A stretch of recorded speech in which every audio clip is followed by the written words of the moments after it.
今天明显是被包了场子，夏婉宁这出戏就只演给江穗看。饭后，贺连景也出现了一小会儿。戏开场，他刚听了一小段，身边的小厮就和他汇报了些什么。他眉头一皱，似乎是遇到了什么棘手的问题，于是他便起身走了。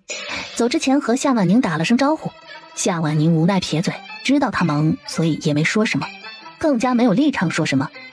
而且他都不知道自己今年还能不能赶在年关前回京了。反正他也不在乎能不能回去，京都也没有他惦记的人和事情，一回去还不是勾心斗角，还不如待在冀州和他的碎碎小美人天天研究戏本子呢。他这一出戏演下来，江穗觉得中规中矩，就是一个巾帼不让须眉的女将军的故事。也由此可见，夏婉宁的心中装着一个女英雄的梦。总的来说，江穗和夏婉宁这一天玩下来还是很愉快的，戏还不错，比那些以怨妇为主题的戏曲更有吸引力。夏婉宁说想要自己成立一个戏班子，这是她写的第一出戏。穗穗，你觉得怎么样？很好呀，看来婉宁心中还住着一个女英雄呢。我倒是也有一个好的戏本子，你想不想听听看？江穗觉得可以把女驸马的戏本子分享给他听，他应该感兴趣。这夏婉宁当然感兴趣了，他立马表示想听，于是江穗就简单的和他说了一遍。夏婉宁一听，这本儿不错呀，又有冲突又励志，还有大家爱看的狗血。他让江穗详细的和他说说细节，他想把这个本子也给排出来。不知不觉的这样聊着聊着，一天就过完了。眼看着天色黑了下来，江穗该回家了。夏婉宁虽然舍不得他，但是他也知道人家是有家室的人，不好一直陪着自己在外面玩，可他又还想和他多待会儿，俩人很是投机。江穗知道他喜欢什么，在戏剧上面和他很有共同话题。江穗凭借自己在现代看到的那么多不同类型的经典戏本，硬控夏婉宁一整天，于是他决定亲自送江穗回家。两人上了马车，带着几个侍卫便出发了。在马车上，两个姑娘还在聊得热火朝天的，时不时传来他们毫不掩饰的笑声。马车出了城东，驶入城西，一伙黑衣人便出现在了街道两边的房顶上，看起来武功都不差。突然马车一个颠簸，被迫停了下来。外面两个丫鬟吓得花容失色，没忍住叫出了声。夏婉宁立刻收起了笑脸，变得严肃起来。很快马车外面便响起了刀剑碰撞的声音，他们只带了4个侍卫，对方却来了10几个，明显不是对手。穗穗别怕，有我在呢。对方来者不善，不知道是图什么，不过江穗肯定是被他给连累了，他有义务要护他周全。他的2个丫鬟已经被打晕拖到了路边，4个侍卫也被牵绊住了。黑衣人把车夫给赶下了车，然后驶着马车往城外的方向逃了。你们到底是谁？图财还是图什么？为什么要绑架我们？江穗还算镇定，他一直安慰自己，夏婉宁有女主光环，肯定会没事的，所以他应该也不会有事儿。夏小姐，我劝您呢还是安分一点，我们暂时呢是不会对你怎么样，只是请你和我们走一趟而已。现在马车可跑得快，我告诉你，可别抢着逃跑。这要是摔下马车去，轻则断胳膊断腿儿，重则小命难保，我就言尽于此了。这夏婉宁通过他话里透露的这些信息来看，知道他们的目的不是自己，而是拿自己做人质而已。他们的目的怕就是为了胁迫贺连景了。至于他们想得到什么好处，那他就不知道了，自己只是个炮灰。夏婉宁越想越气，自己又被他摆了一道。他来了冀州，一通雷霆手段，多少人被他整治下马。这也就算了，他做事不留余地，心狠手辣，只怕是那些人是真的没办法了，才出此下策的，只是连累了江穗，跟着自己遭受无妄之灾。那个和我在一起这个小娘子是无辜的，她只是冀州的小平头百姓而已，和你们的恩怨无关。你们需要一个掣肘贺连景的人质，以我的身份，我一个人就够了，何必牵连无辜？你们放了他，我和你们走就行。他想把江穗摘出去，但是外面那些人丝毫不受影响，根本就不搭理他。他们想着多个人质更好，贺连景是不会牵连无辜人的。江穗听夏婉宁这么说，觉得他这人还挺仗义的，好歹是女主，心思不坏。很快马车出了城，城内外应该是有人接应，所以他们出城都没有官兵阻拦。这出了城可就真的是别人的天下了。他们现在应该身处在一个郊外的庄子里，里里外外都是黑衣人把守的，至少有好几十人的那种。他们两个被送到了一间房间，家具、床什么的一应俱全，只是门窗都被钉死了，应该是害怕他们跑路。但是他们还算客气，进了门就把绳子给松开了，桌上还有吃有喝的，还烧了炭火给他们取暖。估计也是知道夏婉宁的身后是侯府，他外祖家的财力和势力也摆在那里，不敢对他懈怠，甚至还专门安排了婆子和他们接触。所以这应该算是绑架他过来和贺连景谈判的。这些绑匪没有得到自己想要的结果，肯定是不会危及他们的性命。几个婆子守在门口，院子里还有诸多黑衣人来回走动。既来之则安之，江穗只惦记着自己迟迟不归家，萧家人怕是担心坏了吧。对不住啊，穗穗，是我连累了你。要不是我一直缠着你，还非要去送你，你也不会和我一起被抓来这里。不过你放心，我就是自己死了，也不会让你受伤的。哎呀，一看咱们就是用来谈判的筹码而已，应该不至于有生命危险。你看，这房间什么东西都一应俱全，还有吃有喝的，咱们就耐着心，等着人来救咱们吧。江穗遇到这种情况，丝毫不见他的慌乱，他居然还能如此的坦然自若。夏婉宁实在是佩服，他新交的这个朋友果然与众不同。反正男主是不会让女主有事的，不然这剧本还怎么走？那不乱套了吗？他也是很理智的考虑过了，反正这些绑匪的真实目的又不是他们。穗穗，我得老实和你坦白，我其实身份不简单，连景也是。我们是京都来的，他是朝廷的人，我是中永侯府的嫡女。侄子来冀州呢，是有些私事要办，正好与连景同行而已。他来查贪污案，还有赈灾一事，拉了不少人下马。估计这一次，也是有些人穷途末路了，才会出此下策，以绑架我为要挟，让连景放他们一马。这些江穗都知道，但是他也得装作不知道。而当下的情况就是，夏婉宁出于想让江穗放心的想法，主动交代了身份，让他知道以他们的身份是绝对不会被放任不管的。贺连景也已经收到了绑匪送来的信，那些侍卫都只是受了皮外伤，绑匪没有闹出人命，还是没有把事情做绝。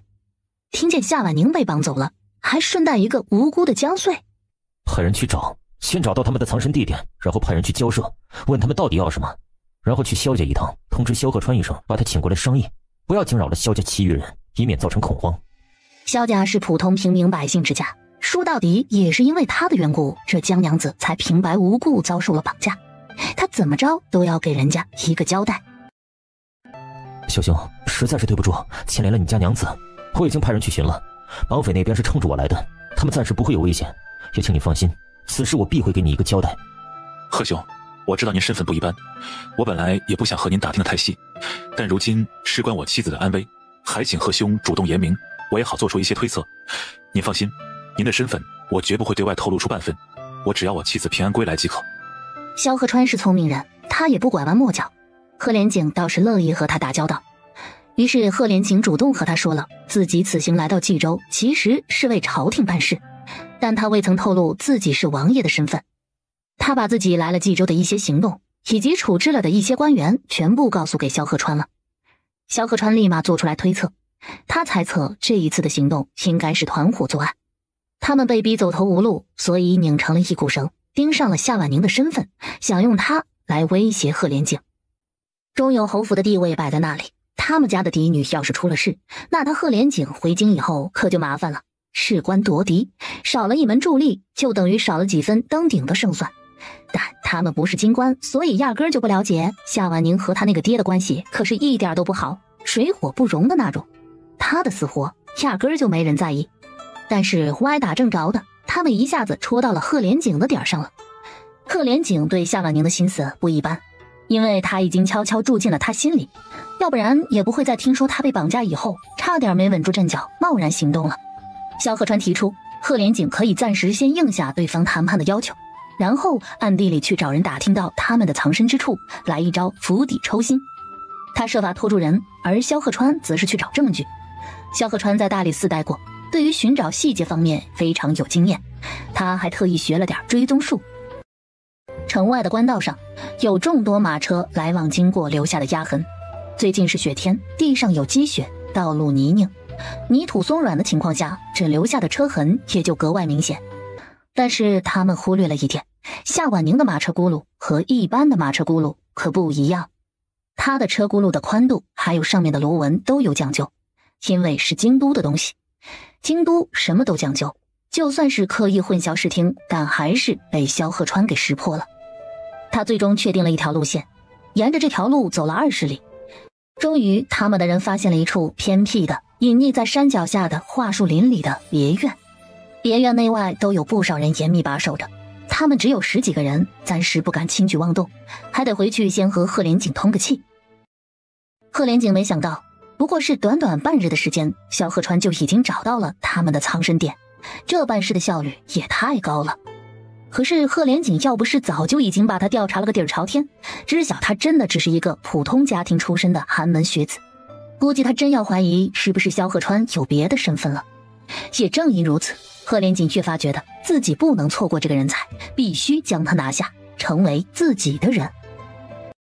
确定了夏婉宁和江穗的位置，贺连景便派了大批高手前去救援。另一边，他又亲自见了这伙人的头目，果然不出所料，就是那些被他逼得走投无路的官员。一旦自己拿着证据回京和父皇交差，那么等待这些官员的不是抄家就是流放，甚至也会被砍头。所以他们才抱团想出来这么个蠢办法，逼迫贺连景妥协，趁机递上投名状，顺势上他的船，让他骑虎难下，还能保全自己和家人的性命。自古以来，夺嫡场上都是腥风血雨的，作为皇室血脉，谁都想成为那95之尊。争夺的人多了，那么拉帮结派稳固势力就是必不可免的。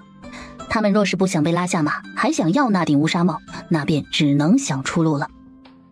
他们以为只要自己将全部势力投靠贺连景，再用夏婉宁要挟，逼迫贺连景接下他们的投名状，那他们就能全身而退，继续留在冀州，安享荣华富贵。可殊不知，这一次圣上是下达了死命令的，贺连景已经掌握了他们贪污的全部罪证，势必要回京向父皇交差，以证明自己的实力，才能在众多皇子面前脱颖而出。圣上有10几个儿子，想要那个位置的人太多了，必须步步谨慎。他们并没有拿出相应的诚意，还有他们将来会对贺连景有用的证明，就这还想入局，做梦了吧？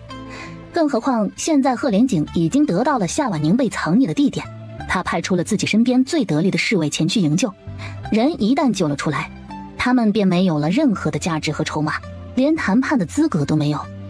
这样的蠢货，如果不是为了夏婉宁的话，贺连景连见他们一面都觉得是在浪费时间。别院内，夏婉宁已经和江穗抱团在榻上睡了一觉醒来了，江穗又和他说了其他几个类型的本，夏婉宁都感兴趣的不行。江穗也算是知道了，他就喜欢那种爽文大女主戏本。穗穗，我回京都以后准备弄一个不一样的戏班子，多谢你给我说了这么多有趣的话本，等我戏班子开起来之后，一定写信告诉你。不一样的戏班子，怎么个不一样法？其实我觉得像那些戏班子那样又唱又跳的特别吵，所以我在想，能不能不要这种又吵又闹的方式，就好像是普通的老百姓在过着普通的日子一样，去诉说一个故事呢？他这么说，江穗可以理解了。女主果然是思想超前啊，她的意思就是演话剧呗。啊，我大概知道你说的是什么意思啦。穗穗，你放心，我不会让你白白费脑子的。等咱们出去之后，我给你1000两银票，就当是买下了你说这几个戏本子。回了京都以后，我会看着再改一改，我一定要把女驸马的戏本子排出来。你喜欢就好，我也不和你装蒜。我这个人呢，对银子可没有抵抗力。你这1000两，我可屈指不恭啦。江穗也不藏着掖着，把自己最真实的一面露出来，真诚永远都是必杀技。果然，夏婉宁此刻觉得他真是真性情，一点也不做作，该怎么样就是怎么样，一点也不白莲花。他喜欢他这样真实的性格。贺连景派出来的那些侍卫已经不知不觉地潜入了白桦林之中，将别院团团包围了起来。夏婉宁还在和江穗谈天说地，外面守着的婆子们忍不住吐槽，这2位主可真不简单呐，都被掳到这里来了，还能有说有笑的，他们就不担心自己的小命不保吗？很快，别院之中便响起了打斗声。贺连景身边的暗卫都是经过特殊训练的，一个个身手都是1等1的好，收拾这些人不在话下。萧鹤川就站在别院外面，静静的等待着，一只手背在身后，他依旧是面无表情、运筹帷幄的样子。不到1刻钟的时间，他们的人已经清理完了现场，别院成功被他们控制了。萧公子，可以进去了。贺连景身边的心腹出来通知他，态度很是恭敬，因为贺连景说了，这位萧公子以后或许会成为他们的助力，千万不能得罪。萧鹤川朝他点点头，算是礼貌回应，随后便踏入了别院去找江穗去了。贺连景的心腹感觉在萧鹤川的身上看到了自家主子的影子，都是差不多的气势。你怎么也来了？你是我妻子，我妻子出事了，我要是不来的话，你想谁来？萧鹤川的语气还挺轻快的，丝毫不提他为了找出这个地方花了多大的心思。我失踪了1天1夜，娘他们一定担心坏了吧？他们不知道你被绑架了，我告诉他们你和夏姑娘聊得很投机，夏姑娘马上就要回京了，舍不得你，就留你和她多玩1天。还好你没事，不然我真不知道要怎么样和家里交代了。他说的太云淡风轻了，江穗一度以为自己真的只是在外面玩了1天1夜而已。实际上他也没受多大委屈，而且还因祸得福，和夏婉宁建立了深厚的革命友谊，还白得了1000两银子。夏婉宁在后面看着这郎才女貌的一对，十分羡慕。江穗的夫君对她真好，像他们这样恩爱的小夫妻，每天过着普普通通的小日子，蜜里调油，吃饱喝足，是许多人羡慕不来的。侍卫们准备了2辆马车，护送夏婉宁还有江穗夫妇回城内。夏婉宁独自1辆马车，小夫妻1辆。我觉得你可以不用去参加什么诗会了，我有银子可以给你交束修了。我读书的银子还要娘子来出，那我岂不是成了吃软饭的了？这1000两银票你就自己收着，也不用拿给娘，不必让他们知道，这是你自己的底细，别总想着拿出来奉献，你做的已经够多了。夏姑娘和贺公子他们的身份不一般，你与夏姑娘交好，日后有利无害。萧鹤川说的也对，这1000两银票到手以后，还是别轻易拿出来了。有了这1000两，无形之中又多了几分底气。回到冀州以后，贺连景这边的麻烦也已经解决干净了。因为贺某的原因，平白无故让江娘子受了牵连，实在是过意不去。次日必会派人准备好丰厚的礼品上门慰问。慰问就不必了，夏姑娘已经补偿过了。我们并非贪得无厌之人，卓京已经1天1夜不曾归家，未免家中人担忧，我先带着她回去了，告辞。萧兄且慢，我想私下里和你说几句话，可否赏个脸？贺连景求贤若渴，不愿意就此与萧鹤川这样的人才疏远，所以放下了架子，还用上了赏脸这样的词。他只是承认了自己是京都特派的官员，前来冀州查贪污一案，都没有说出自己王爷的身份。但光是这一点，对如今还碌碌无为的萧鹤川来说，已经很有诚意了。萧鹤川挑眉，堂堂王爷居然愿意放下身段来讨好一个暂时无所作为的寒门学子，可见自己在他面前随意卖弄的2下有多成功。于是他让江穗先去外面等着，自己则是和贺连景单独谈话。江穗才刚刚出来，他就一把拉着江穗去了自己的房间，把承诺他的1000两银票给他。那穗穗，这是我在别院承诺你的银票，你收好了。其实我还有好多话想对你说，我希望我回了京都以后，咱们还能一直有书信来往。我这一走，又不知什么时候才能再见你了，但我是真心叫你这个朋友的。经此一遭，咱们也算是过命的交情。你要是遇到麻烦了，便去我在冀州的宅子里寻求庇护，里面的人都是能信得过的，他们一定会帮你。别看夏婉宁的性格这么好，这么活泼，其实她的内心是很孤独的。从小身边没几个可信的人，全都是自私虚伪的面孔，恨不得将她生吞活剥了。虽然与江穗认识的时间不长，但不知道为何，他就是莫名的想与她亲近，不想和她断了联系。他真心当她是朋友的。江穗答应了夏婉宁要和他保持联系，夏婉宁已经给了他自己在冀州私宅的地址。江穗想着日后若是要与他写信，只是少不得要避着点萧家人，好隐瞒自己是识字的。回到家中，江穗把夏婉宁送给自己的礼物给萧兰兰还有二嫂分了分，让他们挑选自己喜欢的拿。那1000两银票还有自己被绑架的事情，他和萧鹤川谁都没提。萧家人也没有怀疑，真的以为江穗只是和夏婉宁在外面玩了2天而已。萧兰兰的情绪看起来还是很低落的样子，看来苏燕青的母亲说的那些话对她的打击的确不小，她只能通过时间慢慢的治愈自己的内心。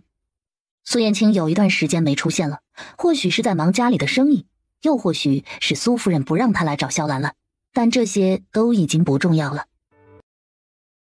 年关很快到来了，在此之前，萧记粉面庄已经全部收拾完毕了，招牌还没有挂上去，只等年后把货备齐以后，选个好日子就能开张了。萧母买了很多年货，又补了很多的米面回来，之前拿到的70两银子的补偿款，让萧姐如今的生活过得还算宽裕，能够吃好喝好。一家人准备舒舒服服的在冀州先把第一个年给过完。除夕这天夜里，萧母做了一大桌子的饭菜，十分丰盛，鸡鸭鱼肉都齐全了，一共是8个菜，5荤3素，配着白米饭吃，还有白面馒头，又香又软。吃饭的时候，周氏宣布了一件好消息：二嫂，你怀孕了？你真的怀孕了？我已经找秦大夫给我把过脉了，是秦大夫亲口说的。我怀孕快1个月了，如今月份还浅，让我好生养着，把前3月的胎给做好了。秦大夫说的，那指定出不了错了。萧母都高兴的流下了激动的眼泪，盼星星盼月亮，总算是盼来了。她生了这么多儿子，就老大家生了个远哥，人丁不兴。现在周氏终于怀孕了，也算是了结了她一桩心事。媳妇儿，你有了，我要当爹了，我终于要当爹了。萧冕笑得毫无形象可言，他是真的高兴疯了，喜极而泣。一个大老爷们儿流下了感动的泪水。见丈夫如此反应，周氏觉得自己所遭受的苦难都是值得的，终于守得云开见月明了。大家由衷的为周氏感到开心。今夜开了一坛子苏燕青之前带过来的女儿红，美酒醇香浓厚，美食治愈人心。除夕夜双喜临门，萧父建议大家都喝一点酒乐呵乐呵，当然了，周氏除外。除夕夜当然少不了发压岁钱的这一环节，萧母已经缝制好了许多红色的小布包，里面装着的银钱不算多，只是图个热闹和吉利罢了。今年是江穗在萧家过的第一个新年，他来了萧家大半年的时间，给萧家带来了太多的惊喜和好运，所以他的红包比其他人的都要大。来，新岁新年，压岁钱人人有份儿，不要嫌少啊，只是图个吉利而已，希望来年风调雨顺，万事大吉。今年呢，是穗穗在咱们家过的第一个新年，这一年他对咱们一家子的贡献可不小，多亏有了他在，咱们这一家子人才能这么全虚全影的坐在这里，过着吃穿不愁的生活。他呀，功不可没，所以啊，穗穗的红包比你们的都大，你们可不能有意见。哼，有意见也别说出来。娘，您这话说的，我们能有什么意见？咱们是这么小气的人吗？行，没意见就好。月梅啊，你往后就在家里好生养着，想吃什么想喝什么尽管和娘说，只要不是天上的星星月亮或者是什么咱们买不起的东西，娘都想法给你寻来。你呀，就安心养胎，什么都不用你做。只要儿媳妇听话乖巧，萧母都是很乐意宠着的。做她的儿媳妇没别的，就一句话，没有婆媳难题。谢谢娘，我现在还没害喜呢，等我想吃的时候肯定不和您客气。除夕夜里街上热闹非凡，从年28开始一直到年初3都没有宵禁，大家想在外面待到什么时候就到什么时候。一顿饭下来，江穗也喝了3杯酒下肚，只觉得自己的脑袋有点昏昏沉沉的，胃里像是火烧的一样。萧兰兰喝的比较多，她一杯接一杯的喝得老上头了。等到年夜饭吃完的时候，她已经趴在桌上不省人事了。萧母把她扶回了房间里头，她睡得很沉，但眉头却是死死的皱着，睡梦中还在流眼泪。萧母作为她的母亲，见女儿这个样子，她知晓她心中有心事。这1个月以来，她的状态明显不如之前那般活泼了。问她呢，她又不说，只说自己没事儿。萧母有些无奈，闺女大了，心里藏了事，有了自己的小秘密，她问多了也不好，不问这心里又惦记。给你。你哪来的？几天前我在街上给人写对联赚的，算是给你的压岁钱。可我什么都没有给你准备。不用你准备，只要岁岁平安就好。这情话张口就来，撩拨的江穗心里的小鹿都快要撞死了。早早的脱了鞋袜躺在床上，俩人相对无言。只是江穗喝了酒，躺了一会儿以后，后劲儿完全上来了。他做了一件自己一直以来想做的事情。我可以亲你一下吗？小丫头提出了一个他完全意想不到的要求。还没等他回答，他已经吻了上来，精准的在黑暗中找到了那消想已久的薄唇。萧河川的周身似乎有一股电流闪过，他感觉自己像是被施了什么咒法一般，动弹不得。江穗的唇软软的，是温热的，而他的唇一贯冰凉。江穗像是蜻蜓点水的亲了一下，见美男似乎没有反抗，他又大着胆子再次亲了下去。这次停留的时间比较长，他甚至在他的唇上辗转了一下。萧河川快要疯了，他觉得自己的理智差点不保。江穗得偿所愿，他身子有点发软，一个没支撑住，一整个就坍塌了下去，身子软绵绵的压在了萧河川的身上，他的脸埋在他的颈窝处，热热的很舒服。他小猫似的蹭了蹭，然后满足的无所顾忌的睡了过去。拱完火，撩完了人，他就睡着了，还真是不负责任，丝毫不管被撩拨的人的死活。到第二天早上，江穗果然忘了自己昨天晚上干了些什么了。大过年的，倒也不必起这么早，天冷，再多睡会儿。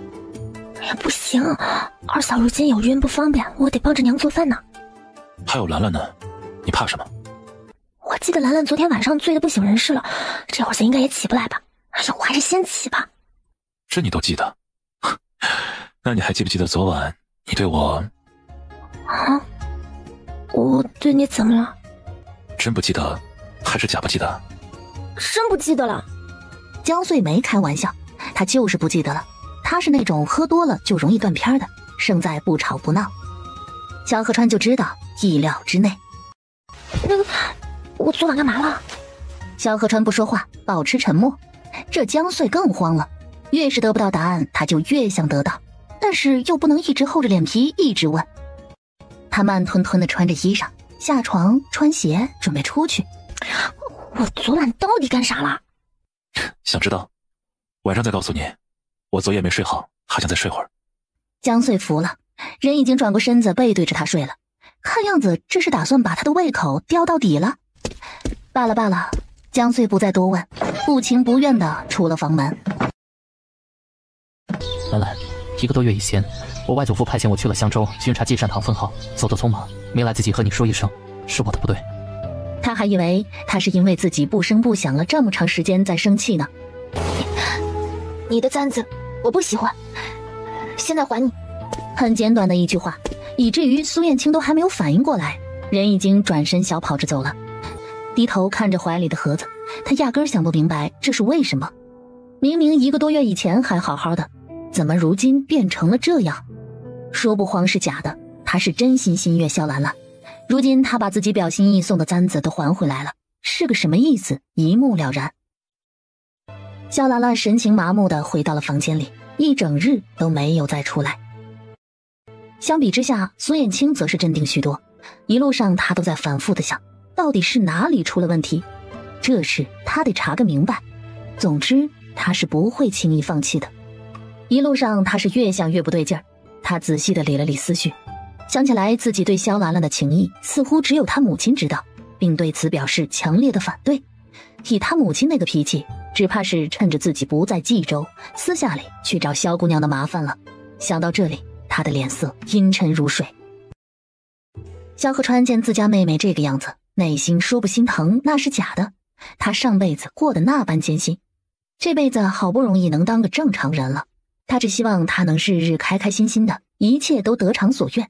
可如今看来，有人从中作梗，意图毁坏他内心的期待。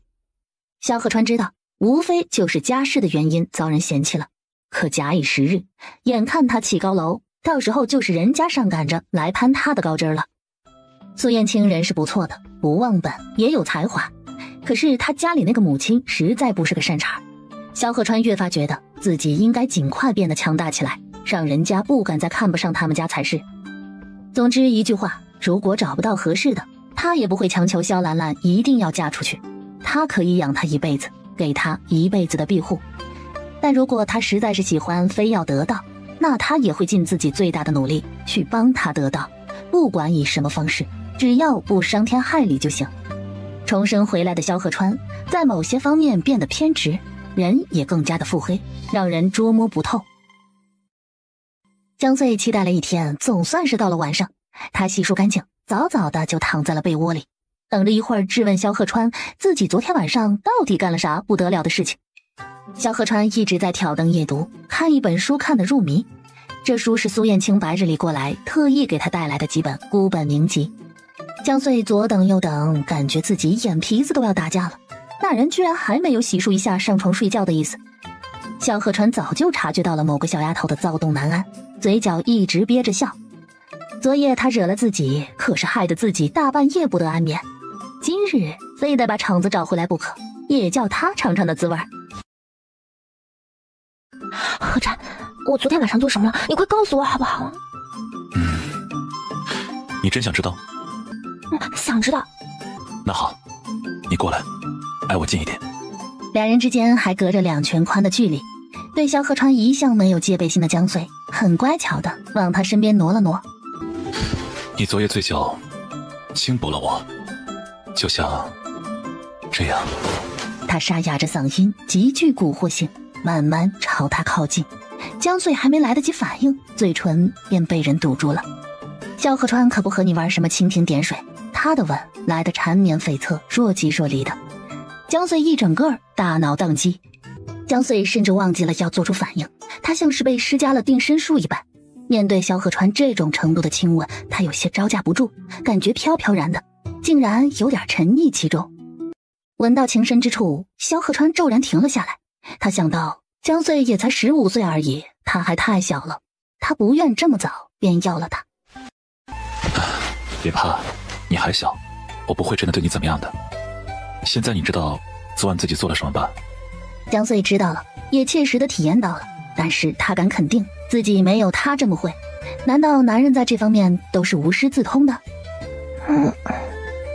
今夜两人之间的距离增近了许多，抱着他，萧鹤川睡得十分安稳，梦中不再是那些不堪的往事。苏府同样不安宁。苏燕青得知自己在去往襄州巡查期间，他母亲居然私底下去找了萧兰兰，为此他再次和苏夫人吵了起来。他让苏夫人不要去管自己的事情，他已经长大了，不是个小孩子了。而苏夫人却是一口咬定是萧兰兰和他告了状，如今让他们母子之间离心争吵。刘嬷嬷说的果然没错。苏燕青说是自己查到的，他不相信。一气之下，苏燕青干脆搬去了外祖父那里住了。这才大年初2，苏夫人气得不轻。而苏燕青一心想着要如何和萧兰兰解释这件事情，并非是他的本意，他也不知情。他很清楚自己母亲的秉性，必然是对人家说了什么不好听的话。萧姑娘是个傲气的姑娘，她肯定会受不了，所以才会急于和自己划清界限。他还得想办法见萧兰兰一面才好。萧鹤川打听到年初6这天，冀州的西湖上有一场诗会，规模不小，而初5这日便可以拿着投名诗前去报名，只要这首诗过了，便可以获得进入传芳的资格。这种规模的诗会给出的彩头一定不小，只要拿下这彩头，去白云书院的束修就不用愁了。随手写了一首诗，萧鹤川便准备拿去报名了。但是在去之前，他还是拿去给江穗看了一下。只看一遍，江穗就觉得这首诗已经很强了，当成门槛来用，要想进入诗会根本不在话下。萧鹤川来到西湖的时候，一艘巨大的游船停在西湖边上。上辈子他来过很多次，并不陌生。但凡是在这艘船上举办的诗会，规模都不会小了去，几乎云集了整个冀州府的才子佳人，大家以文会友，琴棋书画、诗词歌赋各有所长。这一次的诗会是由冀州首富谢家发起的，这艘船便是谢家的财物。他走上前来做了个揖礼，报上自己的名姓，然后递交自己的诗文。这人谁啊？这么寒酸，居然还是用的白马纸。没见过，但这穷酸样子，估计就是冲着谢家给的彩头来的，能有什么本事？有没有资格进诗会，还得另说呢。好奇，他写的到底是首什么样的诗，上得了台面吗？这些人大多都是这种秉性，一个个打着做学问的气质，还以为品性有多么高洁，实际上都是一些庸俗之人。萧河川已然见惯了这样的嘴脸，根本不当回事儿。那些话语不咸不淡地传入他的耳中，直到谢家这位门客轻轻咳嗽了2声，众人才停止了议论。谢家这位门客姓戚，众人称作戚先生，亦是学识渊博，是谢老爷最看重的一位，所以才让他来当门槛，筛选真正有实力的文人墨客。萧河川的诗一到他手上的时候，他就被这一手漂亮的字给震惊了。这气势，这笔锋，可以说是独具一格，绝无仅有的。就算是有人想要模仿，怕也是十分不容易。萧河川写的一首7言绝句，不过是他的即兴创作而已，以冬季和雪为主题，侧面涵盖了对冀州城的赞美，再夹杂上一些独特的诗意。戚先生边看，眼神之中透露出惊喜，他频频点头，很是满意。萧河川，萧公子是吧？正是。请问戚先生，萧某这首诗可否够资格参与明日的诗会？够的，够的。萧公子这首诗写得太好了，这字也是一绝呀。戚某自认一首字写得还算过得去，可如今见得公子的字，说是小巫见大巫了。没成想天外有天，人外有人。不知萧公子是哪家书院的学子啊？又是哪位名士手下的学生呢？说来惭愧，在下刚来冀州，还未曾进入任何一家书院考学，亦无老师指点。萧河川实话实说，更让戚先生疑惑了。他见他的表情，属实不像是在胡诌。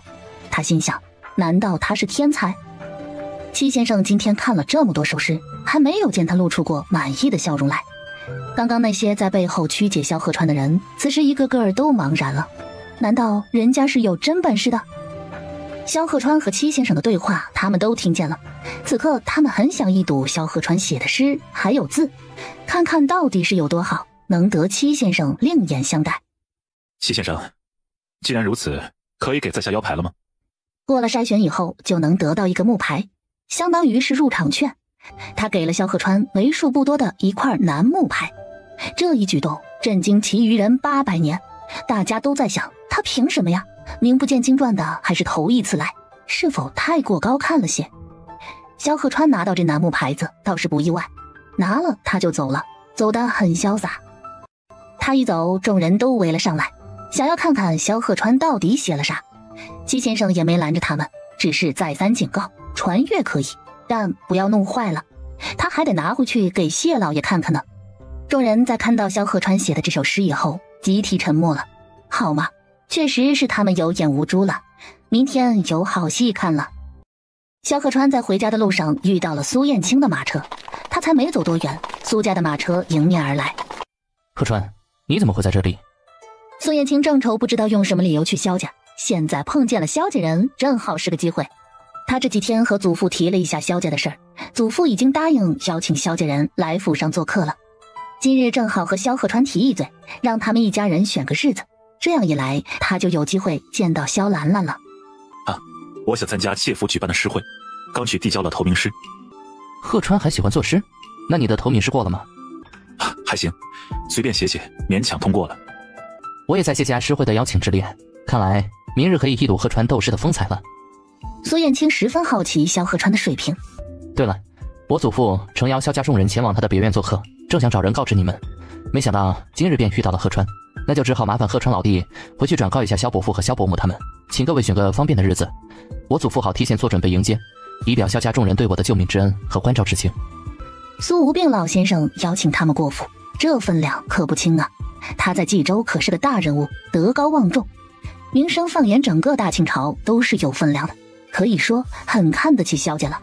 这也恰恰说明他对苏燕青这个孙儿寄予厚望，才会把他的事儿当成自己的事儿。如果今日是苏夫人说要邀请他们，萧河川一定会当场拒绝，但如今是苏无病老先生，他就要好好考虑一下了。此事我说了不算，还需回去和家里人商量一番，这样明日诗会之上再回复苏兄，可行？好，那明天再议。我今日还有些事，就先不奉陪了。贺川，你随意。他还赶着去一趟谢家船坊，眼看着就要过了约定的时辰了，便不再和萧贺川闲聊了。萧贺川目送苏燕青的马车离去，他看着他的马车，内心不知道在思索着些什么，眉头紧锁着。片刻后，他才转身继续朝着回家的方向而去。他只是在想，其实苏燕青这个人怎么看也都是优秀的，有才华，人也随和，长得也还不错，兰兰会喜欢他也无可厚非。但是他能否是兰兰的良配？苏二公子，你来得正好，刚刚收到一首好诗，邀你共赏。苏燕青一来，众人都主动压低了声线，回头看他。这位主也是个不可多得的才子，而且还有强大的家世，他们可不敢在他面前造次。是吗？我看看。苏燕青隐隐感觉这应该是贺川的手笔。诗到他手上的时候，看那独特的字迹，苏燕青就知道果然是他。再看这整首诗，他读下来目露惊喜，没想到贺川居然有如此才情。他之前还说勉强过了，当真是谦虚的不行。看来明日的诗会颇有看头了。萧贺川回到家里，江穗正在和萧母商量着要去哪里回收大量的红薯还有土豆，很多东西都得准备，年后才好择日开业。如今是冬日，阳光少且空气潮湿，想要晾晒红薯淀粉还需要一定的时间，所以得早早的准备起来。萧贺川把苏燕青祖父邀请他们上门做客的事情说了一下，问问众人的意见。贺川，苏二公子是你和穗穗还有兰兰救回来的，爹娘都是粗人，去了大户人家也不懂规矩。你是读书人，穗穗和兰兰都是稳重的，要不就你们3个去就行了。是啊，我们一大家子这么多人，要是真的全去的话，那有多不合适，还是你们3个去吧。萧母这次和萧父的意见统一。萧琴要给远哥儿在城内找家合适的私塾，他表示没空。萧冕要照顾刚刚怀孕的周氏，他也表示没时间。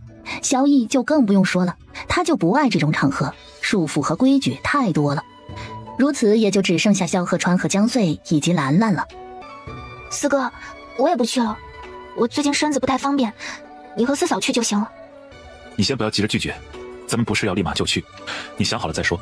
我只是和你们提前打声招呼，大家现在都还有后悔的机会。萧贺川重来一世，他只愿自己的妹妹这一世能得偿所愿，开心的过完一生。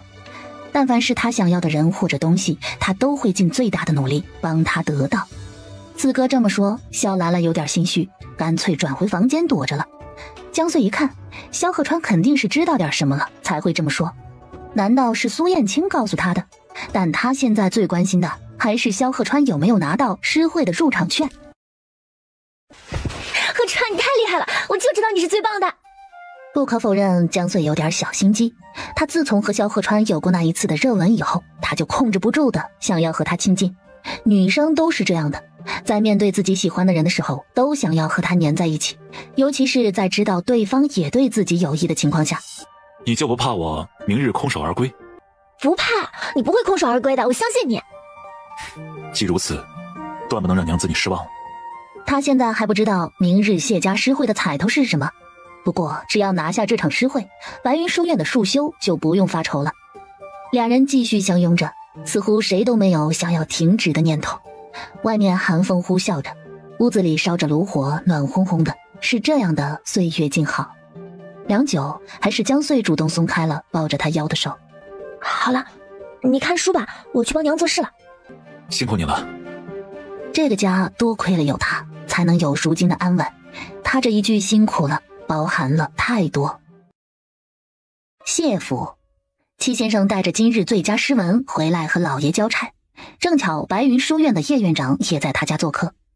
叶从文准备从这一次的谢家诗会中挑选几个不错的苗子招入白云书院。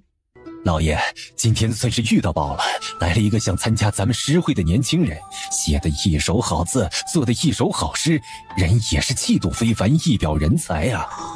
是吗？诗带回来了没？带回来了，您过目。谢老爷本来没有抱多大的希望，近2年出色的年轻人的确不多。戚先生每次都说有好诗，其实也就是中规中矩。这一次当诗到手的时候，谢老爷露出了欣赏的表情，好啊，好，蛮好，的确是好事啊。哎呀，尤其是这首字，让人眼前一亮。那么多的学子，我还是头一次见到这么好的字。谢老爷的反应成功的让叶从文来了兴趣，能被这老家伙连夸3个好的，估计是真的有点东西的。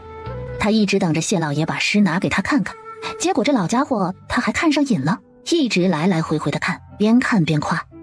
此作诗的年轻人姓甚名谁啊？哪家学院的学子？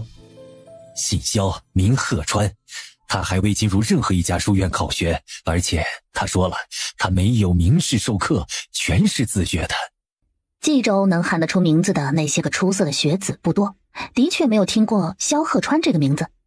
这说的叶从文越来越感兴趣了。这么一来的话，要是人真的不错，他得努力把人招揽入白云书院才是。谢老爷，能否给我瞧瞧那诗？谢老爷才想起来叶院长还在一边呢。叶从文终于拿到了这诗，他和谢老爷的反应差不多，眼里绽放出光芒。他心想，明日一定再去一探究竟，看看这个萧鹤川到底有几成功力，他才好抢人。明日来抢人的肯定还有其他几家书院，他白云书院必定是要首当其冲的。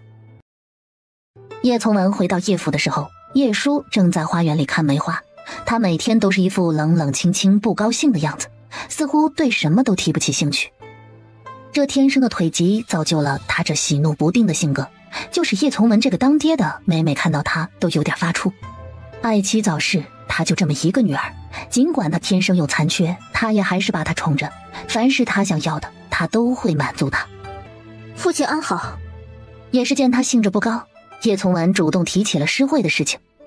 珠儿啊，明日谢家的诗会你要不要去看看？今日有个年轻人递交了一首投名诗，水平极高，必定能入你的眼。据说这年轻人生的气度不凡，俊美非常，一手字更是出神入化，龙飞凤舞，他可是拿到了楠木牌的人。叶从文知道他这女儿喜欢长得好看的，院子里的丫鬟小厮就没有一个长得丑的，他不想天天看一些歪瓜裂枣污眼，本来就已经很烦了，要是再看见的都是一些相貌丑陋的丫鬟小厮，他会更加烦躁。哦，那父亲把那诗拿给我看看。诗在你谢伯父手上，不过为父背下来了，为父念给你听。叶从文还特意清了清嗓子，然后给叶舒念诗。父亲，那人叫什么名字？萧鹤川，白鹤的鹤，山川的川，这个名字倒是起得不错，大气。萧鹤川。叶舒轻轻地念了一遍这名字，不知道为何，他突然想到了那日在街上无视他的那个人。父亲，明日正好我也没事，那就去一趟那谢家诗会凑凑热闹吧。还是老规矩，您让谢伯父给我拉个珠帘，我不想被太多人瞧见。叶舒因为这腿的原因，一般情况下他是不会喜欢去这种诗会的。诗会上不乏才女，她们一个个身体健全，自诩诗书气自华，个个都骄傲得很。他不愿与她们在一起被比较，如果不是因为对这个萧鹤川感兴趣，他压根儿不会参加这种诗会。见他答应去诗会了，叶从文松了一口气。每每和他这女儿说话，总有一种他是长辈，自己才是晚辈的感觉。如此，那我便找人去谢府说一声。华长寨据说又有实行的冬装了，一会儿要丫鬟陪你去看看，买2身新衣，明日打扮得美美的去诗会。就咱们舒儿这么漂亮，一去必定艳压群芳。叶从文是知道怎么哄自己女儿开心的，对她的了解也是很深刻。果然，此刻叶舒的心情肉眼可见的好了起来，身边的丫鬟们都感觉到周身的气压没那么低了。小姐发火从没有预兆，倒霉的永远都是他们这些丫鬟。正月初6这天早上，萧鹤川洗漱好，吃了早饭，要去参加谢家的诗会。江穗送他出门，萧鹤川替他将额前被风拨乱的一缕发丝别至脑后。等我回来，外面冷，快回去吧。俩人此刻就是一对寻常的恩爱小夫妻一般的相处模式，满足且美好。江穗看着他的身影消失在了巷子口，才转身回去。萧母问他萧鹤川这一大早去了哪里，江穗便随便找了个理由搪塞了过去。因为萧鹤川不想被他们知道自己要去念书，还得一大笔银子，到时候家里肯定会省吃俭用供他一个人，他不愿如此，而且他有足够的实力自己去挣。谢家诗会如期举行。昨日萧河川的一首诗已经让他的名字人尽皆知了，今日来诗会的大多都想好好见识一下他的实力。楼上，叶舒身边的丫鬟告诉他，萧鹤川同苏燕青一道出现了。叶舒便让丫鬟掀开珠帘的一角，方便他看人。在他这个角度，刚好能看见上楼的苏燕青和萧鹤川，俩人一前一后的。苏燕青还时不时回头和他说着些什么，虽然距离隔得有点远，但是叶舒还是一眼就认出来，那穿着朴素青衫的男子就是那日在街上无视自己的那个人。看见他，叶舒心里有点气，但又有点开心，也不知道是什么恶趣味。今日他倒要看看，他凭什么这么傲气。至于苏燕青，他看见18岁的他的时候，也是被惊艳了好久，一度生出过想要嫁给他的想法。但奈何苏家权势大，他这情况人家苏家可看不上他，他也有自知之明的。叶舒，一个典型且病态的颜控。萧河川似乎有所感觉，有一道目光在打量自己，这道目光他太熟悉不过了。他的眼神总是充满了掌控欲，轻佻的、不屑的，那种势在必得的感觉，让萧河川生理性不适。想也不用想，他就知道是谁。半空中，他与叶舒短短的对视了2秒，一些让他极其厌恶的记忆便涌上心头。小厮带着他们来到2楼的雅座，正好是与叶舒所在的地方是对立面。萧河川面无表情地坐下，对面的珠帘已经放下来，但那人打量的目光却从未停止。上一世，萧河川与他有太多的纠葛，他恨他。那时候他历经千难万险才把兰兰带到了冀州府，兰兰因为腿伤没有得到妥善的诊治，一路上走来风餐露宿的，以至于他生了很重的病，几乎受到脱相了，发烧到奄奄一息。那天叶舒一如往常定期在城门口施粥，萧河川顾不得那么多，他舍弃了面子和尊严，向叶舒多求1碗粥，祈求他救救自己的妹妹。他清楚地记得叶舒当时的眼神，他坐在轮椅上，用一种居高临下的姿态将他从头到脚打量了一遍，那个眼神很是轻佻，他头一次在一个女子的脸上看见了轻佻。当时他只是不慌不忙地吩咐了下人打了洗脸水过来，让萧河川先把脸洗洗干净，再让他换上一身干净的衣裳。他当时不懂，但为了兰兰，他也照做了。焕然一新后，叶舒看他的眼神十分满意，他问他的名字，来自什么地方，家里还有什么人，一一的打听清楚。萧河川告诉他，自己只剩下了一个断腿的妹妹，急着救命，其他家里人已经尽数葬身于地震之中。叶舒闻言，露出了惋惜和心疼的神情。到后面他才知道他是个多么恶心的人。叶舒找人把他和兰兰直接带进城，带回了叶府，还给兰兰安排了一个小院子，请了大夫过来诊治，还找人做了许多好吃的给他。萧河川那会儿仅仅是一个18岁的青年而已，不似如今重活一世，经历过大风大浪，早就练就出一身泰山崩于前而面不改色的本事。那时候刚刚经历完灾难，失去了家人，历经千辛万险才来到了冀州。叶舒所做的这些对于他来说是天大的善意。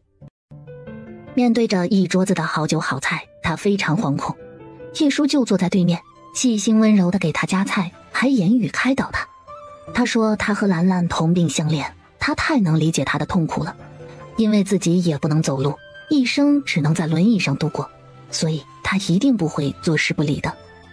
那会儿萧河川以为他是个好人，但萧河川不想白吃白喝人家的，他总想做点什么来还债，于是他对叶舒说愿意留下来当叶府的仆人来还债。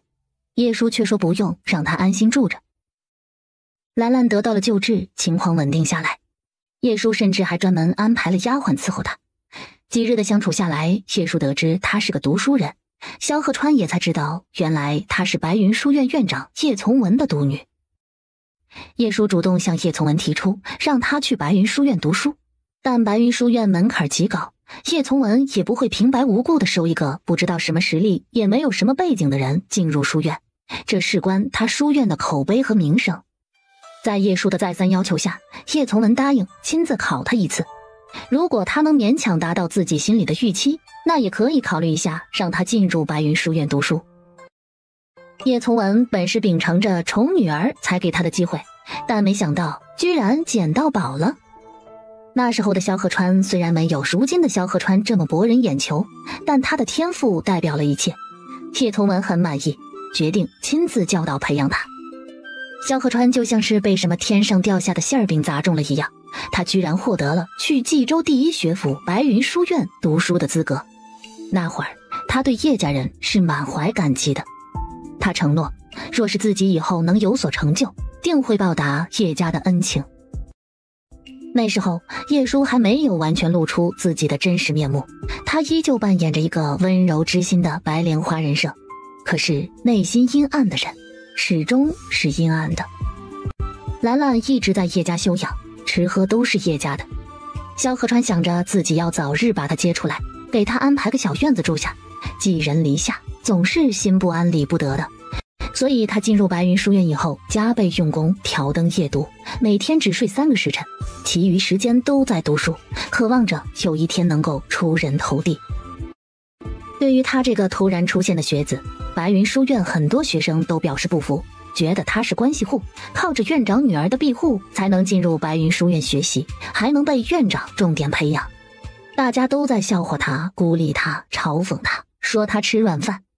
傲气如萧鹤川开始拼了命地证明自己，参加各种诗会，拔得头筹，用实力堵住了他们的嘴，还有嘲讽的目光。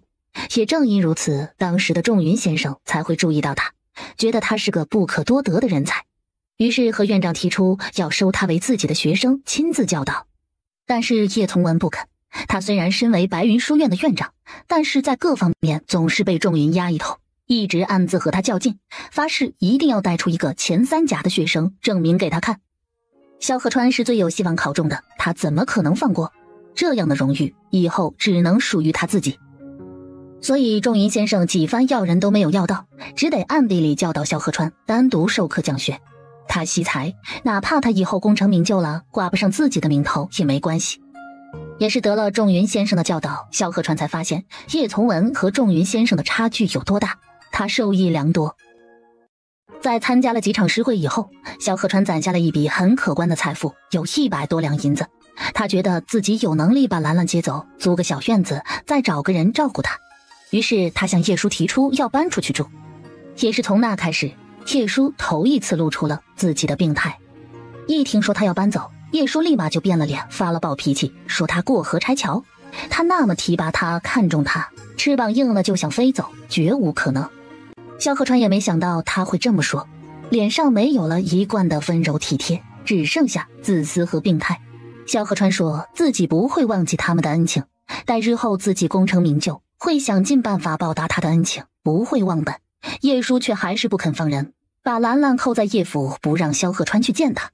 叶舒说反正早晚都是要报答的，就让他以身相许，娶了自己做叶府的赘婿，他会帮他照顾好兰兰，让他吃喝不愁，享受荣华富贵，总比跟着他过清寒日子的好。萧鹤川想过很多种报答的方式，但从不可能是以身相许娶了他。那时候他心里还有所期待，日后会找一个自己喜欢中意的娘子，相敬如宾的过完一生，但这个人绝不是叶舒。萧鹤川拒绝了他，也惹怒了他。叶舒为了逼他答应娶自己，不知道给兰兰吃了什么，兰兰再次一病不起，性命危矣。萧鹤川只剩下兰兰这唯一的亲人了，她是他的牵挂，是他的精神支柱。萧鹤川被逼得走投无路，他想不通叶舒为什么行事如此阴狠极端，佛口蛇心，说的便是他吧。最后萧鹤川去找了叶从文，希望他能帮着劝劝叶舒。但是叶从文不知道怎么知道的仲云先生在私底下给萧鹤川授课的事情，他没点破，但是为了永远的捆绑住他，他默认了叶舒的做法。萧鹤川孤立无援，走投无路，无权无势的他寄人篱下，只能沦为案板上的鱼，任人宰割。一边是亲情，一边是自己的尊严和脸面，他艰难地做出了选择。他选择为了妹妹舍弃自己的尊严。某日叶府张灯结彩，宴请四方宾客，萧鹤川成为了叶府的赘婿。他在书院再也抬不起头了。自那以后，少年丢失了自己的意气风发，脸上再无真心的笑容，如同一个提线木偶一般，日复一日的煎熬着。本以为自己就范以后，叶舒就会满意的，他自己做出的那些事已经完全打碎了萧河川对他的好印象，只剩下麻木。新婚当夜，萧河川坐了一晚上不肯碰他，叶舒发了好大的火，把能砸的东西砸了个遍，瓷片擦过他的脖颈，留下一道细细的血痕，他都浑然不觉，任由他闹。见了血，叶舒才知道害怕，他是爱他的，但是病他的占有欲和掌控欲，让他变成了恶魔一般的人。他终于停手，累了便睡了。叶舒知道是他强迫萧河川娶的自己，他心里有怨气很正常，所以第二天他软下性子，哄着他，讨好他，还让他去见了萧兰兰。兰兰已然无碍，只是脸色实在是难看。兄妹俩见面的那一刻，相对无言，都红了眼眶。萧河川不想把自己的不开心带给他，兰兰也懂得兄长的无奈，不愿去触他的尊严，让他雪上加霜。他知道是自己连累了他，一切尽在不言中。萧河川只是告诉他，让他再忍耐一下，用不了多久，他便会接他走，离开这里。叶舒对他的讨好并没有持续多久，他耐心有限，萧河川总是面无表情，不管他怎么做，怎么陪笑脸，他都不为所动，就是不愿意碰自己。他夜夜宿在书房里面，就是不愿意踏进叶舒的房间一步。他什么方法都用了，特意在书房的床上等他，但得到的只有萧河川满脸的厌恶。他越是这样，萧河川越是厌恶他。叶舒甚至对他下药，但是萧河川的意志力超乎常人的坚定，他手段用尽也无法得到萧河川。后来他终于消停了下来，没再使那些阿杂手段了，只是不允许他见妹妹，以此来恶心膈应他，还派了好多家丁围着小院不让他进去。很长一段时间，他只能隔着院门喊兰兰，每每听见他的声音，只能靠着判断他语气里的情绪来确定他是否安好。兰兰每次都会笑着回应他，声音听起来中气十足的，也因此他当时并没有怀疑过什么。时间就这么煎熬着，日复一日的过着。他发现叶舒无理取闹的次数越来越少了，开始频繁的外出，早出晚归的。回来以后还特别的兴奋，有时候喝醉了酒，红光满面的。萧河川一点都不在乎他在外面干了什么，反正自己已经完全没有尊严了。在所有人的眼中，不管自己多么努力地证明自己，也不过是一个靠女人上位的软饭男而已。他一门心思只想高中，然后摆脱叶家和叶舒，带着妹妹远离，再也不回来了。犹记得最长的一次，他有半年的时间没有看到过兰兰一眼。有一次叶舒醉酒不省人事，还是他身边的丫鬟实在是看不过去了，悄悄地告诉了他真相。原来叶舒每每在自己这里碰壁以后，就会去找兰兰发泄，轻则言语侮辱，重则对他打骂。兰兰的身上一度青紫一片，伤痕都藏在衣服下面，根本看不见。兰兰一直忍着，什么都不说。鲜少的几次见面，她都要装作坚强的样子，不让自己看出破绽。她有了严重的郁结之心，最严重的时候，她几度想要了结自己，让萧河川可以没有后顾之忧。但是第一次以失败告终以后，叶舒家派了人手，一天12个时辰都守着他。他知道萧兰兰是萧河川唯一的软肋，也是他唯一能留住萧河川的筹码。得知了这个真相以后，萧河川没吵也没闹，出奇的平静。他在书房空坐一夜，眼里布满了红血丝，在别人看不见的地方，他眼里蓄满了恨意。恨意的种子一旦生根发芽，随之而来的便是疯狂的报复。叶舒身边的丫鬟一个如月，一个如星，长期受叶舒打骂压迫，早就已经对他心生了怨怼。他们告诉萧河川，叶舒在别院养了几个面首，日日笙歌，玩得特别花。她一个女子做出如此轻浮浪荡之举，一旦这个事情被发现，到了人尽皆知的地步，她的名声就臭了，到时候连着叶家还有白云书院也都会受到不小的牵连。还有几个月便是秋闱，萧河川并不急于一时，而是隐忍不语，伺机待发。如今他还在白云书院，自己的前程不能因为叶舒受到影响，所以他要等待时机。他让如月如星去给兰兰带话，让他再忍耐半年，至多半年，他会替他讨回公道，让叶舒身败名裂。叶舒所做出的这些举动，早就已经将当初在城门口救了他们一把的恩情消磨殆尽。萧鹤川从来就不是什么好人，他也有阴暗的一面，他和萧兰兰所受的屈辱必要讨回来。半年之后，萧鹤川高中状元，吏部发布榜单昭告天下。他穿着大红官服，头戴乌纱帽，衣锦还乡。那日，冀州全城的百姓都来围观他的风光。叶从文是最开心的，因为萧鹤川不单是他的学生，还是他的女婿，他可谓得意忘形，到处炫耀。叶叔也来了，他暗自庆幸自己当初果然没看错人，强行把萧鹤川留在了自己的身边。殊不知萧鹤川给他准备了一份大礼，他们也风光够了，是时候跌入泥潭了。冀州城那年出了2件大事，一件是冀州历经多年终于出了一位状元郎，另外一件则是叶家独女叶舒偷养了面首的丑事被曝光，她甚至还曾堕过2次胎，这在当时看来可是足以轰动全城的，一时间这成为了全城的谈资。当然，这等丑事，萧鹤川作为他名义上的丈夫，要说不受影响也是假的，但他掌握了唯一的主动权，那就是叶舒不守妇道，他完全有理由给他一纸休书，与他断了那名义上的夫妻情分。叶从文一辈子自诩清高，书香门第，育人子弟，女儿却做出这等丑事，他的脸丢了个精光。萧鹤川写好休书，叶舒却死活不肯接受这个结果。但萧鹤川已经是风光无限的状元郎，以后的前途不可限量，冀州那些官员都得巴结着他。此一时彼一时，最后还是冀州的刺史卖了萧鹤川一个面子，以叶舒违反了期初为由，强行结束了他们的夫妻关系。萧鹤川带着兰兰走得很潇洒，后来的叶家一落千丈，不管人家怎么说他忘恩负义，他都不以为然。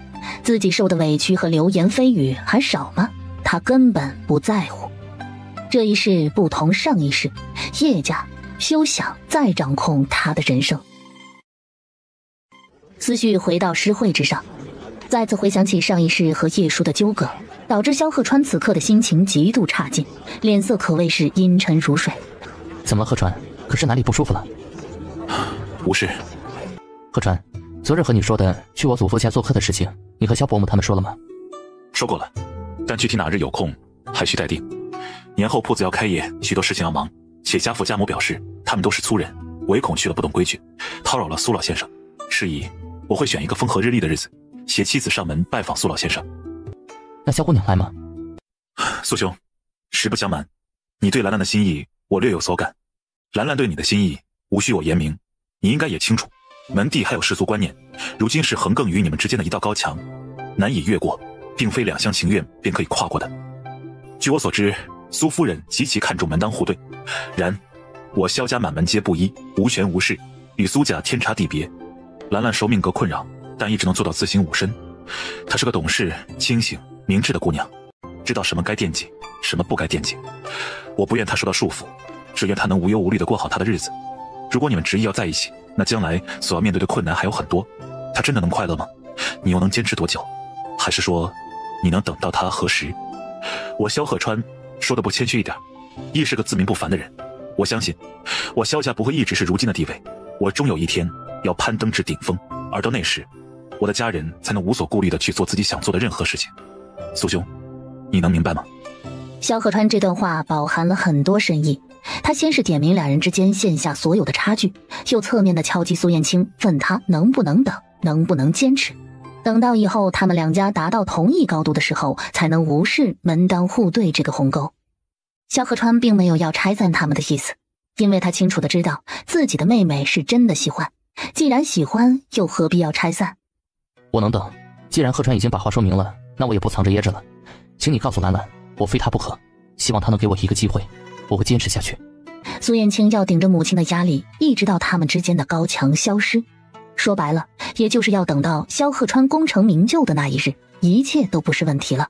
他萧鹤川就是要给家人足够的底气。我会把话带到的，至于他如何决定，那我便左右不了了。多谢，有你这句话就够了。短短的一段对话，苏燕青躁动不安了好几天的心情突然得到了些许平复和安定。他现在只想知道萧兰兰会怎么决定，是坚持还是放弃。随着谢老爷还有几家书院的院长和夫子进场，大家陆续落座以后，诗会正式开始。和叶从文一起来的还有萧鹤川上一世不能公之于众的老师仲云先生。仲云先生还不知道他昨天写的诗，今日来这诗会也是一时兴起罢了，压根儿没想过会遇到什么宝贝。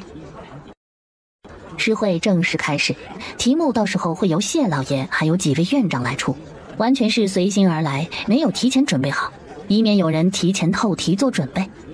谢老爷先是站在自己的 C 位上，发表了一篇长长的言论，又臭又长，至少对于萧鹤川来说是这样的，他都没仔细听到底说了些什么。谢老爷出的第一题，题目是雅俗共赏，这个题一来就难倒了不少人。这个题目太挖苦人了，要是以风花雪月为题还好办，这雅俗共赏要怎么作诗呢？没有固定要求，你可以是诗也可以是词，不局限多少句，最终的结果谁的诗最好，由谢老爷和几位院长决定。看着底下人已经在抓耳挠腮了，谢老爷还很气定神闲地喝着茶，和几位院长闲扯着，目光时不时地瞅一眼不远处坐着的萧鹤川。苏燕青呢，心思根本就不在诗会上，他也没动笔，一直在发呆。这孩子现在满脑子都是萧兰兰的一颦一笑。盯着萧鹤川的人太多了，都想知道他会拿出什么样的一首诗来比拼。陆续的有人已经停笔了，戚先生先看，他觉得还可以的才会给谢老爷看，不行的连被念出来的机会都没有，只有点到题的才能被当众念出来，众人一起欣赏。戚先生看了一圈，这表情是一言难尽，他心想这都写的啥呀，敷衍至极。不过今日这第一个题目就这么难，属实也是有点为难人了，谢老爷不按常理出牌呀。叶叔今日就是冲着萧鹤川来的，满心满眼只有萧鹤川，想知道他会怎么表现。坐在2楼雅座的大都是在冀州有点背景的，他们要说多有才也称不上，完全是加事加分。遇到今日这种难题，他们都选择观战不参与，免得丢面子。感觉时机差不多了，萧鹤川这才提笔。苏燕青看见他终于动笔了，起身走到他身边，有些好奇。萧鹤川慢条斯理地拿起笔，蘸墨起笔，每个动作都透露出一个雅字。第一句写出来的时候，苏燕青就感觉眼前一亮。萧鹤川写的是一首词，他充分地表达出了雅俗共赏这4个字，语句优美有意境，但又不矫揉造作，也没有故作华丽。苏燕青看得下意识点头，露出赞赏的神情。萧鹤川果然是有真才情的。戚先生见他动了，也直接走了过来，刚好萧鹤川已经写完了，不说别的，就光是看到这首字就足够养眼了，感觉眼睛是被得到了尊重。戚先生拿到手的时候，又一次被这首诗给惊艳了。好了，不用说了，今日最佳已经出来了。他兴奋地拿着诗来到谢老爷身边，看他的表情，谢老爷就知道有惊喜。看了内容以后，果然不出他所料，他再次连说3个好字，亲自站起来，把诗一字一句还带着感情地朗诵了出来。诗念完的时候，现场沉默了，多的是自愧不如，不敢丢人现眼。那些名媛才女们一开始只敢悄悄地偷看萧鹤川，如今都是明目张胆地去看了，一个个脸红红的，含羞带怯。喜欢诗词歌赋的都会被才华横溢的男子所吸引呢。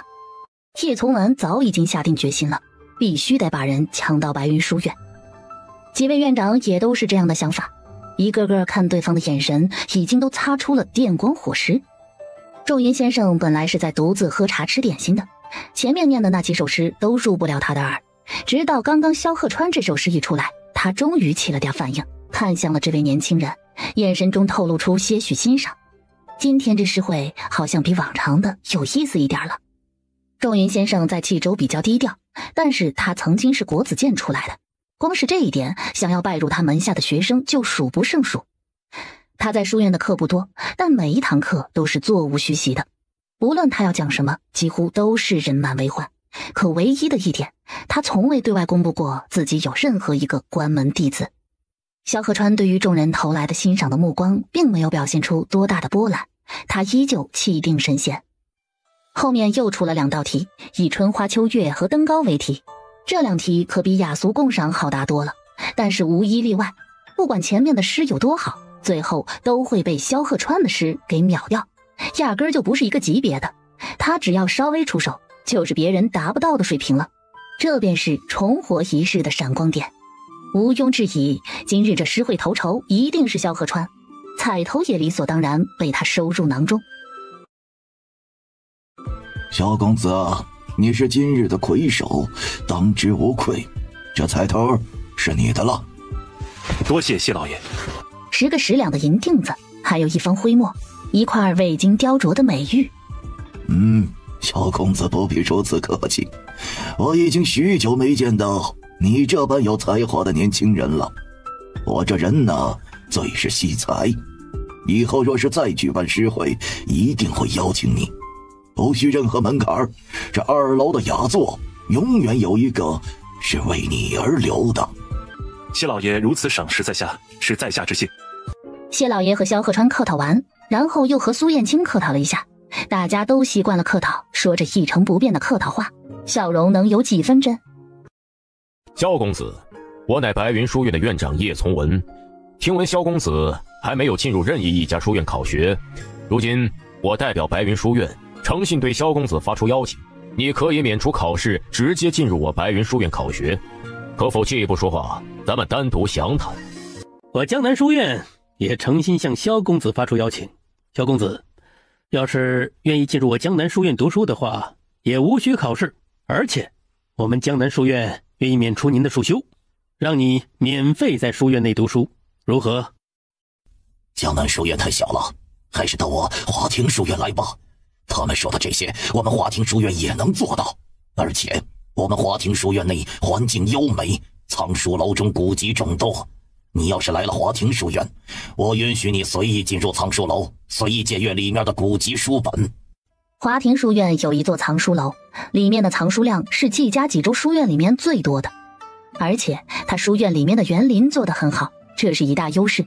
但是要比起师资，那还得是白云书院。白云书院有仲云先生就够了。不过萧鹤川的心里已经有了考量，他要去白云书院。这一世，他要光明正大的拜入老师的门下，将本该属于他的荣光给弥补上。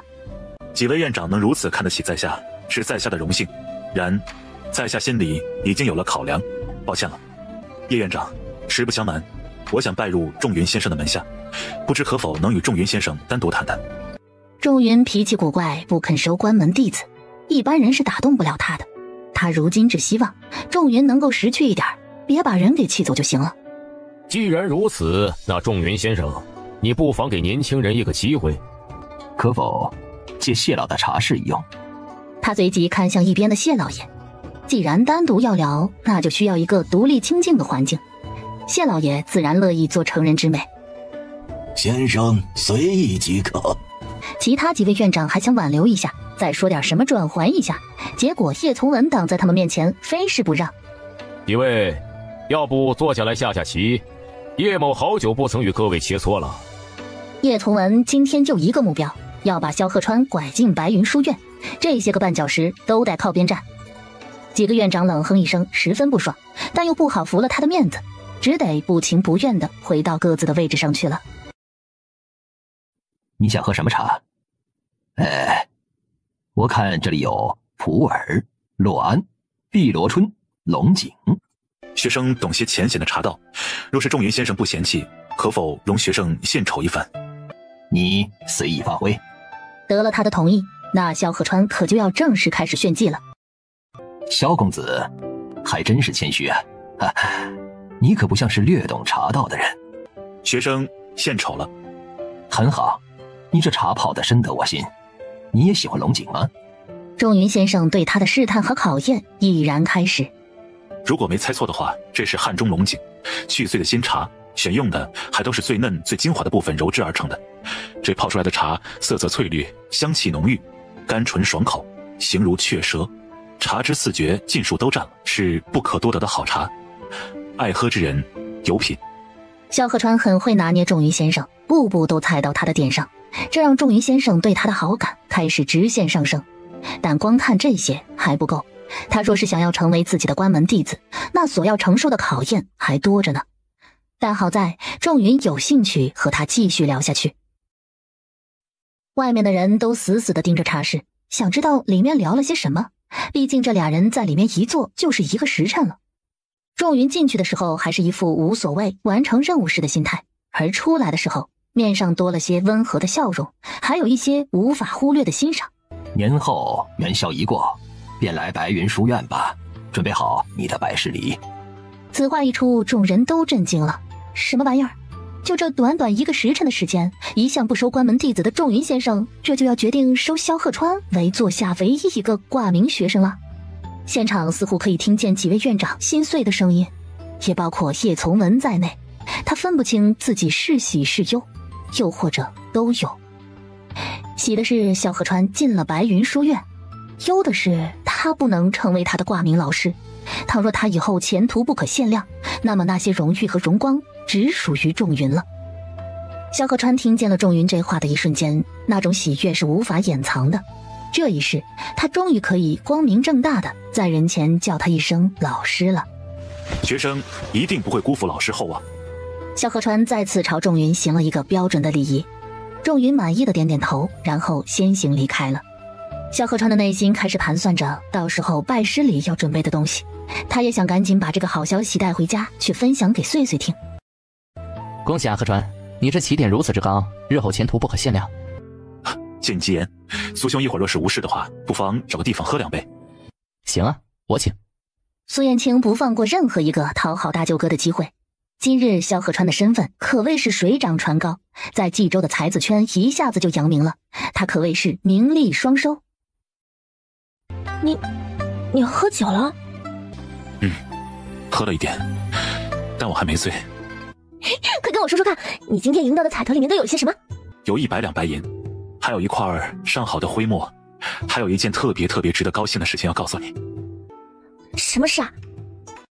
然后萧鹤川便把仲云先生答应收他为名下唯一一名挂名学生的事情告诉给了江穗，包括仲云先生在冀州的地位，以及他曾经在国子监任教的事情。年后他便要准备拜师礼了，这可的确是一件特别值得高兴的事情。鹤川，那咱们得赶紧把这个好消息告诉爹娘他们呀，他们一定会为你高兴的。江穗下意识的反应就是要转身去把这个好消息告诉给家里人，反正现在束修已经有了，他也不用担心他们会知道真相有什么负担了。见怀里的小丫头要走，萧鹤川一把把她重新拉了回来，趁着酒醉上头，不管不顾的便捧着她的脸吻了下去。江穗还没有反应过来，就被他炙热的唇给堵住了。100两白银，留50两做束修，剩下的50两，你带着娘和兰兰还有二嫂一起去街上，一人买2套成衣穿。先别急着说不，这是我想为你们做的事，好吗？萧鹤川对待家里的女眷都是一视同仁的，但对江穗还有不同，他还悄悄地藏着那块未经雕琢的美玉，准备给她一个惊喜。江穗感觉自己是完全被拿捏住了，这男人也太会了。用现代人的思想来看，他有能力，是铁钱立骨，可以放心下注，能赚又低调，还舍得给你花，这谁不爱？萧父萧母听说自家小儿子闷着声，在他们不知道的情况下，居然一个人去了谢家诗会，还赢得了头筹，更是成为了白云书院的学生，还被仲云先生收入门下了。夫妻俩已经震惊到难以言喻了。乖，他们是在做梦吗？哎呀，阿弥陀佛，阿弥陀佛，真是老天爷保佑啊！我儿前程似锦，我真是太高兴了！萧母已经绷不住了，又哭又笑的，还笑得放肆爽朗。萧父也是高兴坏了，跟着一个劲儿的傻乐。爹娘，你们干啥呢？萧母把门打开，迫不及待的就把这个好消息给公布了出来。现在好了，成为了全家人的狂欢。不行，我明天得出去打听打听，这个拜师礼到底要准备些什么东西，一样都不能少，千万不能懈怠了仲云先生，一定要让先生知道咱们鹤川的心意。萧母就是个说风就是雨的性格，她喜欢忙活，喜欢操心，不过她操心归操心，但是却有个度，不会让人觉得她管得过多了。知道萧鹤川今天喝了酒，所以家里人都默契的没有去打扰他。昨日江醉和小母在城里跑了很多地方，终于买到了500斤的红薯，还有300斤土豆。现在是过年，码头也没什么活做，三兄弟刚好在家里帮着磨淀粉。怕吵到萧鹤川休息，大家都是等他醒了以后才忙活起来的。恭喜啊，鹤川，以后就是白云书院的学生了，你可真行，闷声干大事。萧父是最欣慰的。好小子，真给你爹争气呀！萧鹤川只是笑笑，给了他爹一个肯定的眼神。一切都在往他预想的方向走，这很好。不过他还有一件事情没有完成，那就是答应了苏燕青的那件事。兰兰，你过来，我有话单独和你说。什么话不能当着大家的面说啊？你跟我过来就是了。萧鹤川直接把昨天和苏燕青的谈话内容说给他听了。他说希望你给个机会，让他能和你聊聊。他说他会一直等着你，这个机会要不要给就看你自己了。如果你想好了，就来告诉四哥，找个天气好的日子，我带着你和四嫂一起去一趟苏老先生府上。如果你想不好，也不必着急，不必为难自己，一切都有四哥在，以后四哥就是你的底气，没人敢看不起你。16、17岁的少女情窦初开，面对喜欢的人如今执着真诚的爱意，她如何能抵抗？萧家人都挺好奇兄妹俩谈了些什么，但江穗大概知道是什么。萧鹤川没有瞒着江穗，过后便把谈话的内容告诉他了。听完以后，江穗不知道作何感想，但是有一点，这一对儿都难以放下彼此，毕竟初恋都是美好的，值得期待的。其实等上几年也不错，双方会变得更加成熟，经得起时间的考验，那才叫矢志不渝的爱。反正萧鹤川会成为他们所有人的底气，到时候什么门第观念都不是问题了，该是别人敬着他们。当天夜里，萧兰兰翻来覆去想了很多很多，什么念头都有过，在放弃和坚持中不断的徘徊着。最后汹涌的感情还是打败了理智。他心想，自己这辈子才短短10几年，却感觉自己经历了很多，反正什么难听的话都听过了，那为什么不给自己一个机会呢？四嫂曾经说过，比起失败，遗憾才是最难以释怀的，所以他选择给苏燕青一个机会。翌日，萧兰兰主动找到了江穗，对他说想要出去逛逛街，买2套好看的衣裙。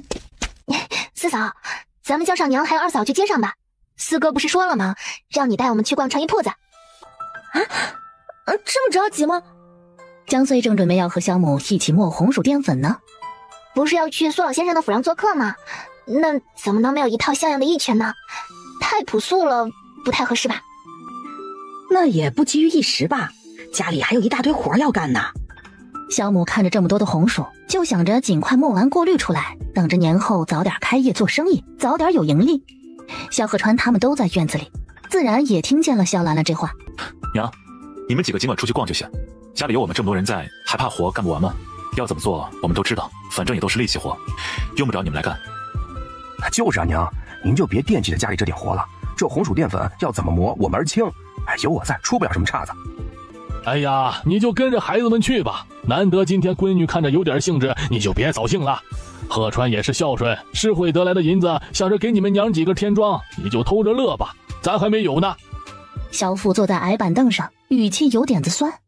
不过他前头那些话可是戳到兰兰了，当爹的最疼女儿了，女儿的心情真好假好，他心里都明白着呢。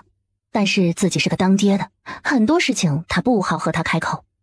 见大家都这么说，萧母觉得自己再犟就不合适了，于是点头答应了下来。我也能去吗？当然啦，难道你不是咱们萧家的人呐？你也是咱们萧家的女眷呐。萧母笑着嗔怪了他一眼，周氏一听不好意思的笑了，笑容有点憨憨的，于是娘儿四个风风火火的就出了门。娘儿四个出门的时候两手空空，回来的时候却是收获满满的，大包小包往家里提，人人有份儿。萧鹤川都没想到江穗居然会给自己也准备这么多东西，几乎是面面俱到。江穗还想着改天找宋娘子取一下经，让她教自己做荷包和香囊。铺子里的东西都已经准备好了，面粉还有香料什么的也都已经备好了，接下来便是做红薯粉条，存够了一定的用量以后，就能直接择日开张了。他和江穗商量过了，到时候开张的那天把阵仗整大一点，整热闹一点，吸引一下客流，他们有信心，只要顾客进了店吃了他们的东西，就肯定还会有源源不断的回头客，也不需要整什么优惠力度，毕竟冀州的老百姓都不差那几个铜板。拜访苏老先生的日子就定在了初10这日，冰雪消融，阳光明媚。冬日的阳光总是温暖的，照在人身上很暖和，是个适合出游或者拜访友人的好日子。肖母给他们3个准备好了上门需要的礼品，其实他们也不太懂，像苏家这样的人家到底要准备什么才合适，好似太寒酸了不行，太贵的他们又买不起，那不如主打一个真诚。随着马车离苏老先生府邸越近，他心里也越忐忑，不住地绞着自己的手指。别紧张，轻松自然一些，咱们又不是去什么龙潭虎穴。兰兰，别怕，还是那句话，哥哥以后会成为你最大的底气，没人敢瞧不起你，你只管往前走，去做你想做的事，见你想见的人，其他的哥哥给你兜着。萧河川突然说出了这么一段话，江穗有些诧异地看着他，从他的语气还有眼神之中，他似乎看到了很多说不清道不明的情绪，有种历尽千帆忍辱负重的感觉，似乎他知道自己以后一定会不平凡一般。他心里有了个很荒谬的想法，却又无从取证。肖兰兰用力的点点头，眼睛都红了。真是的，现在搞这种催泪弹都快要到了。不过听完了四哥这段话，肖兰兰的内心真的踏实了很多。萧公子、江娘子、萧姑娘，老爷一大早吩咐我们在后花园备好了茶点，今日天气明媚，正适合赏花品茗。我家二公子和老爷说，萧公子您下的一手好棋呀，老爷平日里也爱好下棋，连棋盘都准备好了，等着您呢。不知道苏老先生的喜好，没准备什么好的礼品，只买了点糕点，略表心意，还望老先生喜欢。萧河川递上今日带来的礼品，管家一看笑了。哟，萧公子，您这里算是送到老爷心坎上了。您怎么知道咱们老爷喜欢这枣泥山药糕，爱喝黑茶呢？前头还念叨着呢，只是他这牙口不好，不能吃太甜的。二公子一直不让来着，难不成是二公子告诉您的？看出来了，这药阁的管家也是个极为温和友善的，看他说话就知道没什么架子，平易近人。也由此可见，苏老先生肯定不是什么难相处的人，要不然底下人不可能这么放松自然。我可没说是鹤川心思巧妙，与我一点关系都没有。哎呦，那这不巧了吗？老爷看见这枣泥山药糕啊，指不定高兴啥样呢。是，如今他老人家算是找到借口可以放肆享用了。苏燕青无奈的笑笑，有些宠溺。众人跟着管家进府。祖父，客人们已经到了。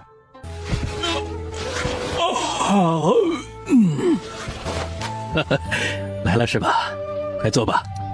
哎，都别拘着了，老夫不喜欢讲规矩。哎呀，大家都自在点啊！我这年纪大了，就喜欢打个盹儿。哎呀，见笑了啊！晚辈萧鹤川，问苏老先生安。管家这边很有眼力劲儿，他已经把萧鹤川带来的枣泥山药糕给摆上盘，端到了老先生的桌上了。果然，苏老先生一看这枣泥山药糕，就开始两眼放光。哪儿来的？啊，今儿怎么舍得让我吃了？哎呦呦呦！哎呀，这好，这好，这好，我甚是喜欢呢。萧兰兰看着院子里那些种类不一但又各自开的娇艳的花，很是好奇。你想去亭子外看看吗？我陪你一起。萧兰兰闻言点点头，在这里坐着确实不是个说话的地方，于是便起身跟着苏燕青去了亭子外面。苏老先生一直悄摸地打量着萧兰兰，看着自家孙儿和他的背影，他心里吐槽，这小子眼光还挺毒辣。这萧姑娘虽然是出身普通布衣之家，但是言行举止却是很端庄的，主要是人生的美。这萧家来的3个后辈，在样貌气质上那都是1等1的佼佼者，别的不说，看着就养眼。苏燕青不在，苏老先生总不能冷了场子，于是他换了萧鹤川到跟前来陪他下棋。关键是聊天他也不怎么擅长啊，总不能拉着人家尬聊吧。正好萧鹤川也不知道说点什么来暖场，其实他这个人也有点无趣，话也不多，大多数时候都是安安静静的，更不喜欢奉承别人，而且他上辈子短短几十年的人生，有大半的时间都是别人在想方设法的要怎么巴结他。江穗就在一边看他们下棋，这个下棋他是真的看不懂一点，只能说传统文化博大精深。画面转到萧兰兰和苏燕青这边。兰兰，贺川有把我说的话都转告给你吗？萧兰兰闻言低头看着脚尖，她点头默认了。那你是怎么想的？你真的愿意为了我去对抗你的母亲？我愿意，虽说百善孝为先，他其他的要求我都可以听他的，但唯独相伴一生的人不能将就。我苏燕青这辈子只对一个姑娘心动了，那就是你。第一眼见你的时候，我就知道我忘不掉了。长这么大，我从来没有像现在这样过。既然我母亲在意门第，那她就在意好了。我愿意等你，多久都等。总之，我不愿将就别人，我也不愿错过你。贺川也说了，只要我等得起，以后一切都不是问题。婚后他会直接带着她开府令住，避免了婆媳两人之间会产生不必要的纠纷，这也是他给她的承诺，也是保障。就算以后门第的问题解决了，那我命格的事情又该如何？兰兰，实不相瞒，我母亲可能会在意别的，但绝不会在意这个，因为她自己的命格就不好，也是克夫命。她当年也是20岁了才嫁给我父亲的，也是因为命格的原因，迟迟没有合适的婚配，直到遇见了我父亲。我父亲不在意，我祖父也不在意，他是过来人，他又怎么会拿这件事情对一个同病相怜的人刀剑相向呢？他拿出自己随身带着的那只被他退回的簪子，小心翼翼地从袖子里探出一点头递给他，他怕他不愿意再接受了。萧兰兰有点想放声大笑，她觉得苏燕青好可爱。我觉得今日这发髻上似乎少了点什么，你觉得呢？苏燕青秒懂，特别高兴的就把簪子在他头上比划了一下，找了个合适的位置。江穗一直有默默的注意他们两个，看见俩人相处的自然，还有说有笑的，他无奈的笑了笑。还是这样的兰兰看着比较真实，他就应该一直是被阳光笼罩的才好。前段时间他太压抑了。萧鹤川的棋艺已经到了炉火纯青的地步，若非是专门把心思都放在这棋盘之上的人，难以和他长久博弈。可偏偏他又很懂人情世故，拿捏人心，他总是暗戳戳的给苏老先生放水。老先生看得出来，但他也不识破，只能说这年轻人很有眼力劲儿，很聪明。江穗在旁边也没闲着，看见有茶桌，他就自顾自地摆弄着茶水。萧鹤川发现他也是懂茶道的，很多步骤他都做得很熟练。哎呦，这江娘子还懂茶道呢？我见你这手法啊，倒是挺熟练的。苏老，其实我并不懂什么茶道，只是随便倒腾一下，也许是误打误撞吧。卓京的确没接触过这些，他更善于刨除之事，做美食倒是一把好手。我听林旭说过，这江娘子做的那个叫什么来着？那个酸辣粉特别好吃。哎呀，说是这吃了啊，让人念念不忘的。据说你们现在还准备在那个城西那边开个铺子，是不是？继续卖这个酸辣粉是吧？等着日后开张了，我可得找人给我买过来尝尝，让老夫爷念念不忘一回啊！苏燕青把萧家的每个人都和他说过，从他口中出来的每个萧家人都是各有特色的，而且都是大好人。字里行间更是能体会到他对于这种家庭的羡慕和向往。一子落，苏老先生再次赢了棋局。这年轻人老是让着他，他都赢得不好意思了。苏老棋艺精湛，晚辈不是对手。这时候管家过来了，他表示前厅的午饭已经准备妥当，众人可以起身挪步至前厅用饭了。萧兰兰和苏燕青这边花花草草的也看得差不多了，众人转移阵地，只有江穗暗自松了一口气，庆幸自己又一次蒙混过关。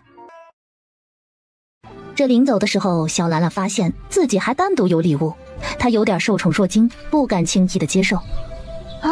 苏老先生，这礼物太贵重了，无功不受禄，这我不能要。而且我是来做客拜访的，怎么能走了还拿走主家的东西呢？在此之前，萧兰兰并不知道这盒子里放的是什么。好孩子，这样你得要，而且呢，也不是什么贵重的东西。回去以后啊，你就知道了，别辜负了老夫的一番心意。萧河川知道苏老的意思，他这是承认了兰兰所以给的一种态度，所以这礼物能收。既然是苏老先生特意给你准备的，那就收下吧。谢苏老先生抬爱。苏老见状满意的点点头，他年纪大了，精力只有那么多，这会子也是乏得很，想要回房休息了，便让管家扶着自己先回院子了。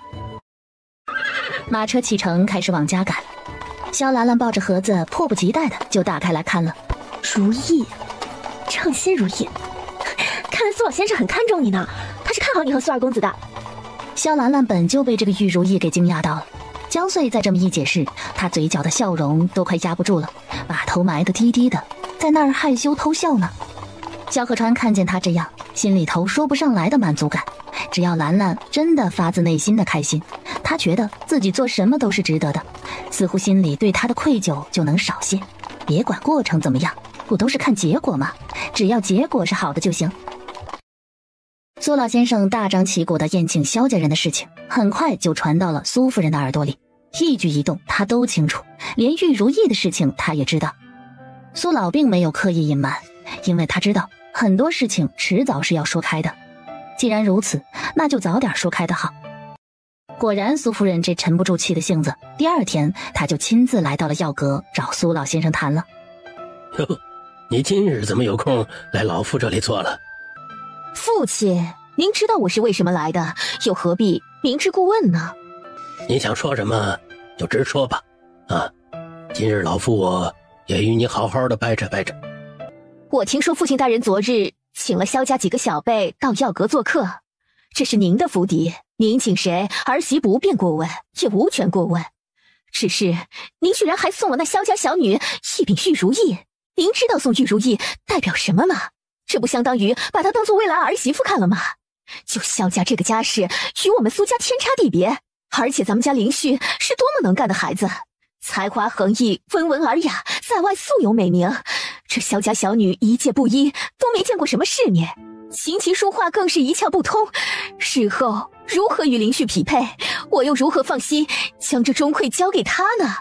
娶妻娶贤，琴棋书画暂且不提，他对于打理内宅之事也是一窍不通，以后如何能管好这个家？总之他俩的事情我是不同意的。秋荣不是我说你，儿孙自有儿孙福啊。你这些年是一门心思都放在林旭身上了，为了咱们这个苏家呀，也是劳苦功高。哎呀，这些我都看在眼里呀。可是你要明白呀，这孩子大了，他有自己的主见了，你抓得太死这反而会把孩子推得更远，对于你们母子之间的情分呢，也没有什么好处。而且你说的那些什么琴棋书画、打理内宅的事儿，这些那都是可以学的。那萧家的小女我昨天看见了，也观察了。哎呀，是很体面端庄的一个孩子呀，人也挺机灵的。这些事儿呢，对他来说应该是不难，只要你日后用心培养。而且你觉得好的呀，他不一定是林旭喜欢的。这不喜欢一个人，不喜欢一件事儿你是怎么看他那都不顺眼。对于林旭来说呀，那也是一样。你能忍受得了自己面对一个不喜欢的人过一辈子吗？你自己都做不到，更何况是林旭呀。父亲，不过是半日的相处，您如何就能断定他一定是最适合林旭的呢？这萧家到底有何种法力，怎么叫你们这一个两个的都为他们说话呢？很简单呢，是因为林旭喜欢他呀。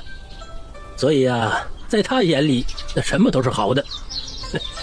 还有一点就是你说的这个门第匹配。哎呀，你怎么能够断定你说人家日后就不能比我们苏家强呢？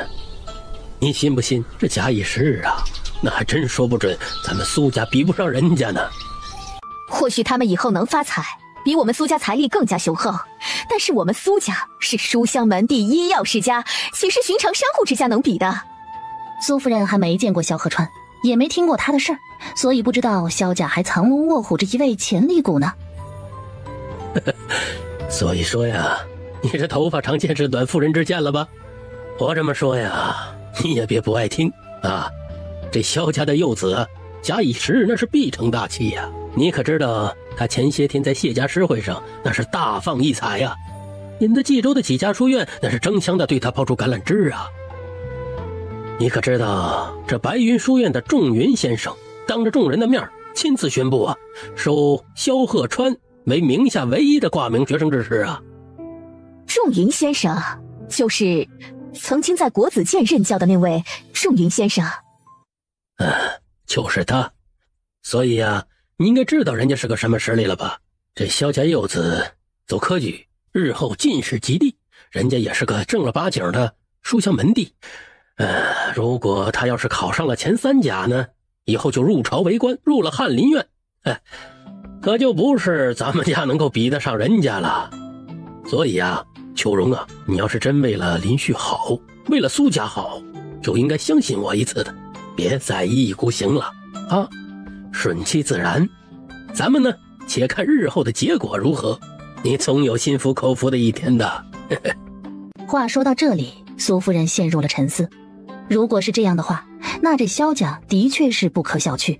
但是他光听苏老这么说，他还是不能完全相信，他还得再去打听打听。不是他势利，他的出发点真的就是为了孩子好，为了苏家好。对了，我听说你身边有个那个叫什么刘嬷嬷的，总在你面前嚼舌根子。他是你身边的老人不错，但你作为苏家的主母，很多时候就被一个下人给左右了想法，你说丢不丢人呢？本来呀，我是不想管你们这内宅之事的，可是我打听到啊，你这身边伺候的亲近人啊，私底下可借你的事谋了不少的油水啊。中饱私囊，你要是放任不管呢，可是有损你主母的威严呢。苏老这招玩得妙啊，精准拿捏了苏母的气性。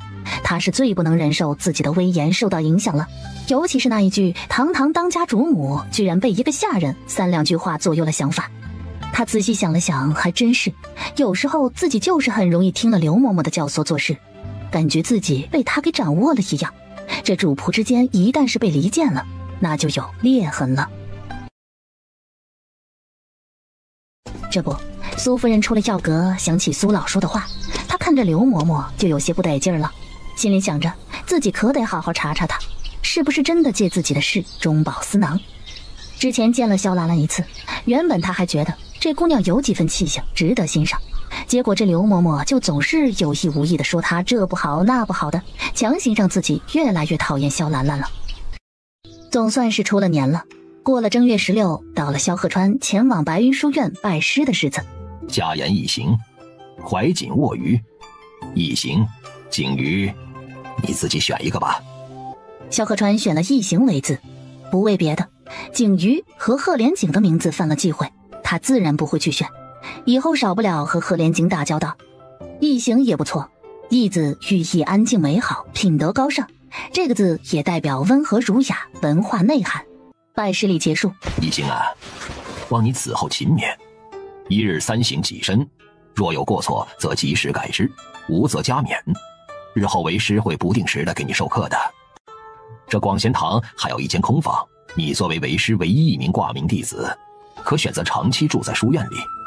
广贤堂的书房里面有很多为师这些年收集的古本古籍什么的，你要多多研读，对你大为有益啊。不用了，老师，学生一家人都在冀州，而且家里离书院不远，况且学生已经有了妻子，在外常住多有不便。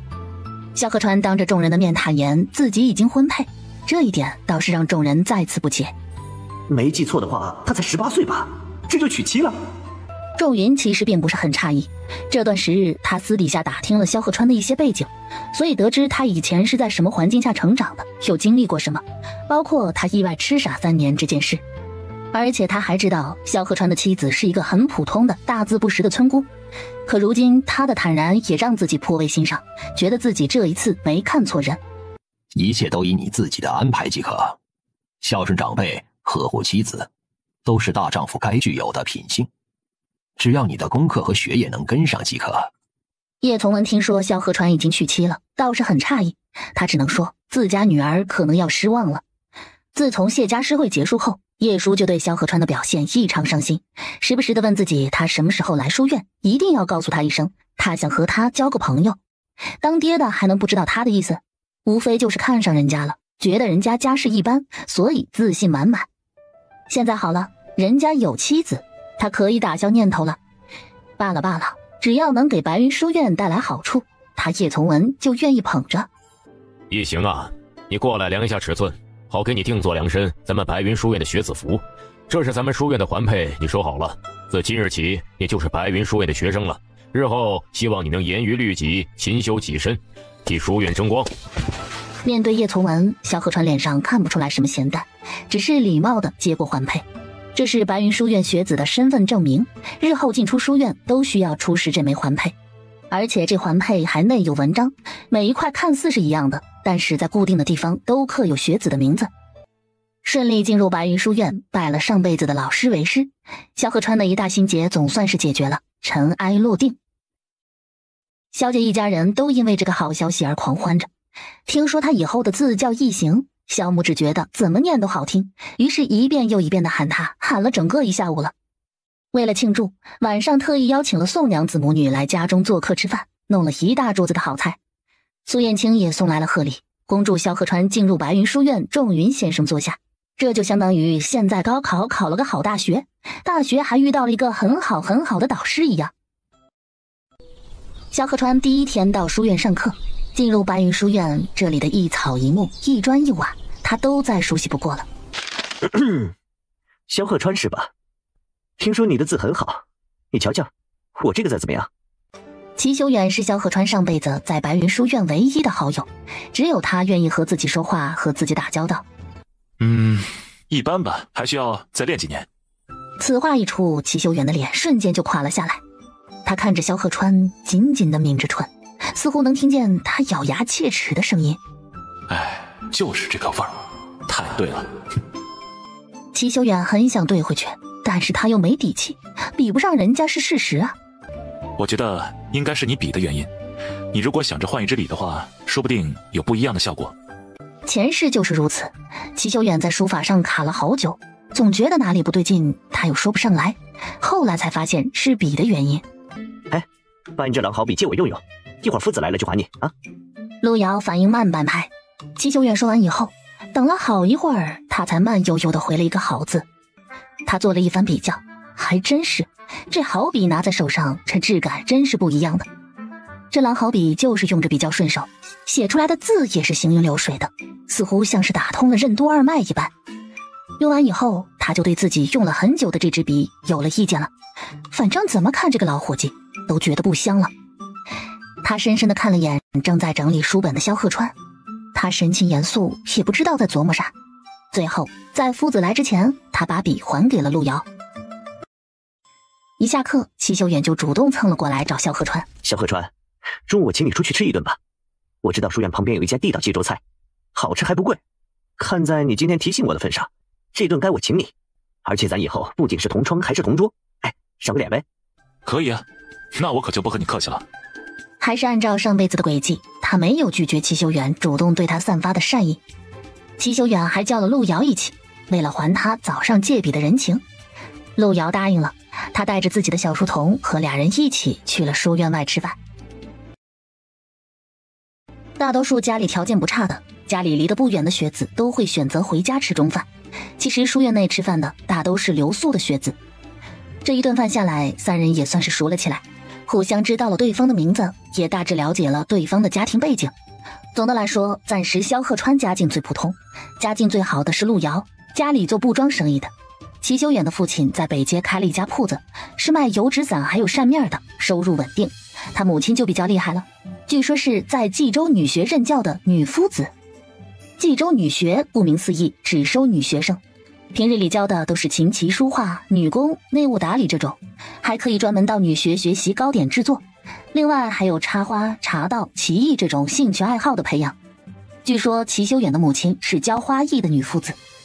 三人因为这一顿饭而变得熟络起来。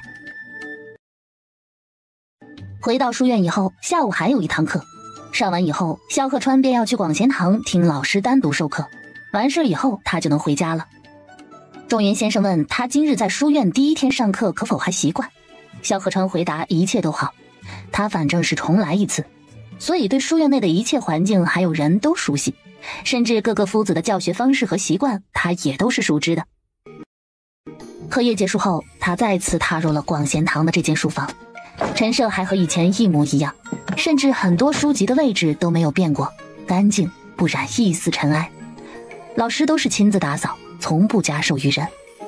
上一世他为了躲清静，大多数时间都是藏在这书房之中，只有在这里的时候，他的内心才是真正宁静的。从广贤堂出来，却在路过花园的时候偶遇了叶舒。哎，小姐，萧公子来了。萧公子，留步。叶舒喊了一声，以两者之间的距离，他不可能听不见，于是萧河川便停在了原地，但并没有回头，也没有回应。萧公子，今日我们家小姐亲自下厨做了几道小菜，想让萧公子您尝尝。萧河川没说话，执意把哑巴当到底。萧公子，那日诗会我也在船上，你的诗和字真的是我见过众多学子之中写的最好的了。我也是爱作诗的人，如今天色还早，可否赏脸在此稍坐会儿？我自己也写了一首诗，希望能与萧公子探讨一二，不会耽误你多少时辰的。真是没见过这么不要脸的狗皮膏药。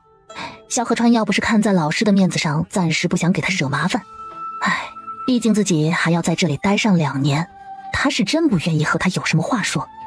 不可，我没空，我娘子还在家等着我回去吃午饭。书院内那么多夫子，叶小姐随便请教一个，也比直接问我好得多。再不济，你也是院长的独女，我相信叶院长更愿意亲自指点你。恕不奉陪，告辞。萧河川的语气说不上好，但也说不上不好，反正从头到尾他都没有正眼看过他。看着他头也不回的离去，叶舒肺都要气炸了。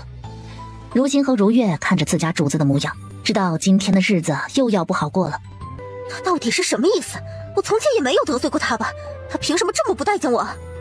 如星如月也不敢开口说话，两个人低着头当哑巴。还有，他家那个乡下村姑到底有什么好的？大字不识，没见过世面，他到底看上他什么了？还好意思拿出来炫耀，真不嫌丢人。萧河川已经娶妻的事情，他听叶从文说了。当时一听说，他这心里头还狠狠地揪了一下。但是又听说是个大字不识的村姑，他又瞬间觉得对方根本没法和自己比。改天他倒是要亲自去看看，到底是什么样的人物，能被他萧河川这么的挂在嘴上，记在心里。萧记粉面庄开业，门面张灯结彩，舞龙舞狮队表现得很好，喝彩声满满，还来了很多白云书院的学子，大家穿着清一色的白云书院学子服，很是醒目。本来萧河川只打算叫齐修远和陆瑶来的，谁知道这2家都是做生意的，深知开业必须要足够的人捧场，于是就在书院里宣扬了一番，呼朋唤友的把平日里互相认识交好的同窗都叫来了，那叫一个热闹。酸辣粉的肉酱粉定价12文1碗，素粉9文；辣味炒饭15文1碗，分量中规中矩，因为要控制成本。土豆泥拌面13文，因为里面小料足。煎饺分大份小份，小份10个10文，大份15个15文，因为个头大，里面还包了肉，反正价格都是合理的。红烧肉汤面最贵，16文1碗，因为它成本也最高，但也不缺人点，全都是江穗亲自研究的，口味卖相皆有保障。半勺皮和酸辣粉一个价，但是点的人少，主要是现在刚刚出年，开春天气还有点冷，大家都愿意吃口热乎气十足的，带汤的更加受欢迎。早上开业这一个上午下来，店铺里面座无虚席，大家忙得喘不过气来。因为萧河川这家店是他娘子一手经营起来的，这所有的美食也是他一个人钻研出来的。说的时候，萧河川满满的自豪感。小兄，令夫人看着不像是大字不识的农妇啊，感觉她比我还有文采的样子。谁告诉你那人大字不识的？我可从未说过，都是你们的猜想而已。他的确没对外面说过他的穗穗是个大字不识的女子，他许多秘密连自己都不知道，但是他也不想点破，相信有一天他总会落落大方的展现给自己看的。经此一遭，江穗在白云书院的风评突然就变了，这还得归功于那些来萧记粉面庄吃东西的同窗们。现在大家都在传萧河川艳福不浅，妻子长得甜美乖巧，贤惠懂礼，还会做生意。晚上关了门，江穗算了一下今天的总账，不算成本的话，总流水是4200文，也就是4两银子200钱。算了一下，今日的成本不到1两银子，按照这样的收益来算的话，他们的总投入是80两银子，保守估算2个月回本。看见这么好的数据，江穗觉得自己这一身的疲惫都可以忽略不计了。打烊以后，都差不多快子时了才回到家里。萧家一家人今天都累坏了，